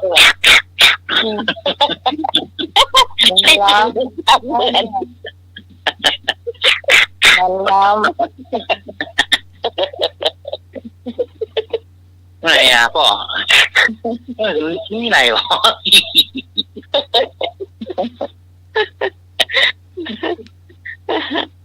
อิ่มอิ่มโมได้ก็ลงเข้าท้องแบบนี้เขาเรียกหลานเขาคอไหมไปเรียกเกี้ยวเลยครับมาไอ้บุญถามไอ้บุญถามสุดท้ายอันแรกสุดท้ายว่ะได้หรอหมดเวลาเลยนี่ห้องอ้าวสุดท้ายไอ้นึกนี่ก็เรื่องมาตาละมอนสอดเดียวนุ่งเดียวตาละเนี่ยผมนี่เนี่ยเพิ่งจะไปกันแล้วเนอะไอ้หนุ่ยไปส่งน้องพรปัสสาวะได้เนอะเดี๋ยวจ้างสมัครเอารถมาส่งแม่กรกับน้าเจ้าไอ้นั่งต่ำยืนสูงนั่นน่ะเห็นป่ะมันอย่างใหญ่อ่ะอีเงาโอ้เจ๊ก้า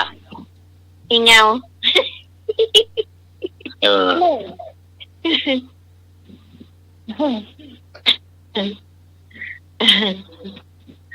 ก็ตอบแล้วอ้าวตอบได้ยังเอาเลยเฉลยเลยลุงของลุงหนุ่ยอ่ะ ครับ เฉลยล่ะ ครับ เฉล ก็ ย จะเลยล่ะ เฉล ไอ้ ย นี่ว่า ไอ้หนุ่ยถามพีทอ่ะ นั่งสูงยืนต่ำ นั่งต่ำยืนสูง ต่ำ นั่งสูงยืนต่ำอยู่อ่ะ ยืนต่ำนั่งสูงถูกไหม ก็นั่นน่ะ อืม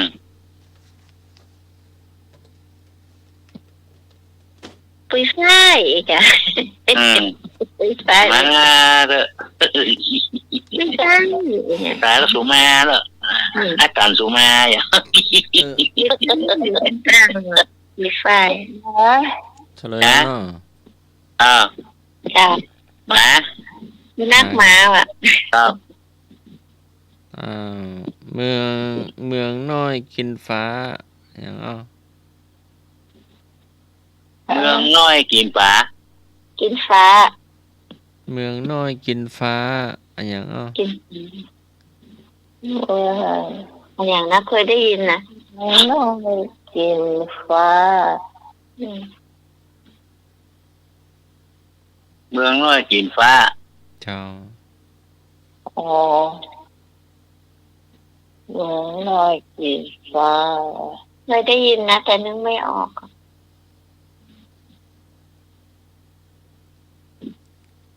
ออกใจละ เป็นสัตว์ อาทิตย์รับขอบฟ้า นมัสการครับ เจ้าอาตอบ มันเป็นสัตว์อะได้ป่ะ เก่า น่าจะสัตว์อะสัตว์ที่อยู่บนฟ้าน่ะ มันกินฟ้าไปเลยอ่ะนอกกับนมัสการครับติ๊กต๊อกก็เลย เลย เน่าแล้วกัน ครับ หมดแล้ว เดี๋ยว อืม ราหูอมจันทร์ ไม่ใช่นะ อยากจะร้องเพลงสาตายายกระต่ายอยู่บนดวงจันทร์ เอาเฉลยเนาะดึก ครับ เมืองน้อยกินฟ้าหมาน้อยกินเฟือง เสียงคำปวน ตามขวน อันนี้ว่าหมาไม่ใช่หมาว่ะหมาน้อยกินเฟืองมันเป็นยังไง ม้าน้อยกินเพียงละ ม้ามาสระอาไม่โท ม้าน้อยกินเพียงม้าน้อยกินเพียงขึ้นเพียงมาได้เก็บแข่ง จ้าสำหรับวันนี้ขอบคุณพระอาจารย์พระครูสมุทรวิศวัตวรกิจโจผู้อำนวยการสถานีเจ้าขอบคุณพระครูบดิกาสมัครญาณศิโลรองเจ้าวาดวัดสายหินที่มานั่งฮับโทรศัพท์แล้วก็เปิดเพลงตัวเจ้าขอบคุณไอ้หนุ่ยสว่างเมฆเจ้า ผม ที่ขอรัตนันมโนคำเจ้า เจ้า วิกรกมลเคยกลางเจ้า นะคนเหมือนกัน ในการเจ้าสำหรับข้าเจ้าพิสมัยสุริโยดรเจ้าทีมงานธรรมะแห่เสียของเราต้องลาตามไปก่อนเจ้าบุญรักษาเทวดาคุ้มครองพระราชาปกป้องคุณผู้ฟังให้อยู่ดีมีสุข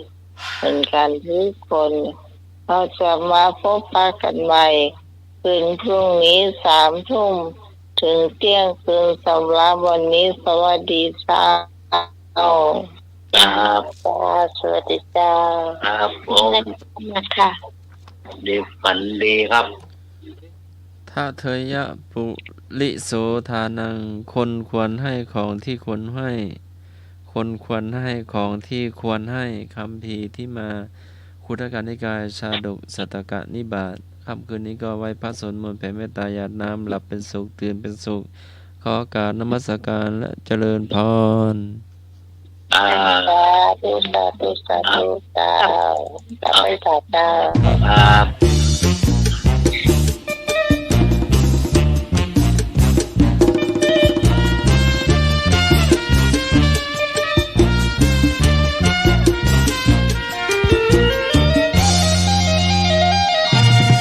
ก่อนจะลาขอคำสัญญาสักหน่อยว่าจะคอยและหาเวลาพบกันชั่วโมงรักมีเวลาแสนสั้นอยู่ใกล้กันหลายวันเหมือนกับเดียวเดีย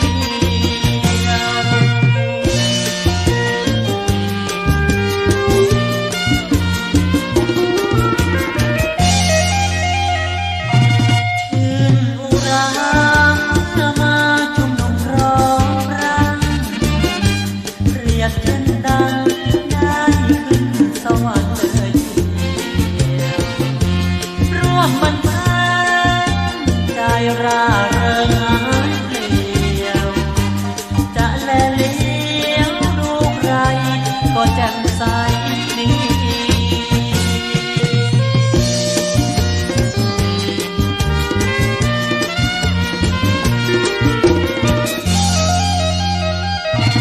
ได้เวลา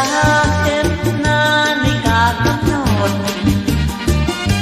จังใจงดเสียงเพลงบรรเลงเสียทีหมดเวลา